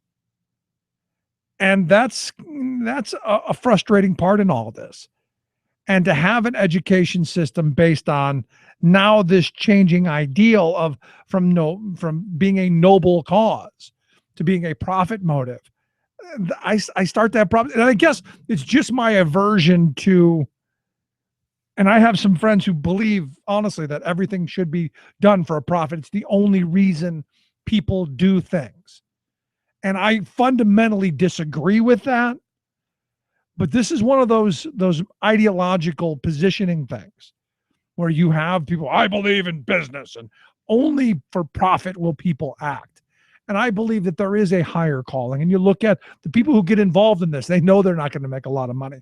They know they're going to spend a year, 2, 3 at the most, busting their behind to pad a resume, but also in the hopes that, their work, their labor, it actually changes and does what the lofty things, the noble things that they were promised. Now, the idea that you have this singular mold, you have this assembly line process that is going to teach you how to make every kid successful is just mind-blowingly ludicrous. Honestly, just absolutely nuts from the beginning. And I guess, as Jameson pointed out, setting you up for that crash that could potentially be, a thing that leads you to a major breakdown or depression. Instead of just doing what I think we all know needs to be done, especially in urban areas and in poor rural areas where you don't have the resources. And for all of this talk about budget and all of this talk about how much we love the children, we don't see the resources there. And I didn't see it when I was a kid. And I could easily go, you know what? I didn't get it. I did okay. Heck with them. I think we know better. At least I hope at some point we have one of those I know better moments, right? At least I hope so. Anyway, if you missed any of today's program, thericksmithshow.com. That's where you go to get the podcast, the Rick Smith Show app on the smartphone. You can download, you can get the program anywhere you go. And I'd love to hear your thoughts and your comments. Rick at thericksmithshow.com. One more quick email from Mike. Mike points out that teachers get into the profession because they love it, not because of the money. Money has been what the right is using to downfall the profession of teachers and to beat them up. And I'll agree with that, Mike. I agree that that's the greedy, evil teacher. That's the frame that we hear a lot of. Anyway, tomorrow on the program, going to be back in the studio again. A little more about my focus group experience. Some real big stuff tomorrow. We'll see you back here. Thanks for being here. See you tomorrow. You've been listening to The Rick Smith Show. Together, we can make America better. Email rick@thericksmithshow.com or interact with us anytime at thericksmithshow.com. Until next time, this has been The Rick Smith Show, where working people come to talk. It's color like the tide flood beneath the lunar sway. Imperial, mysterious, in amorous array. Democracy is coming to the USA.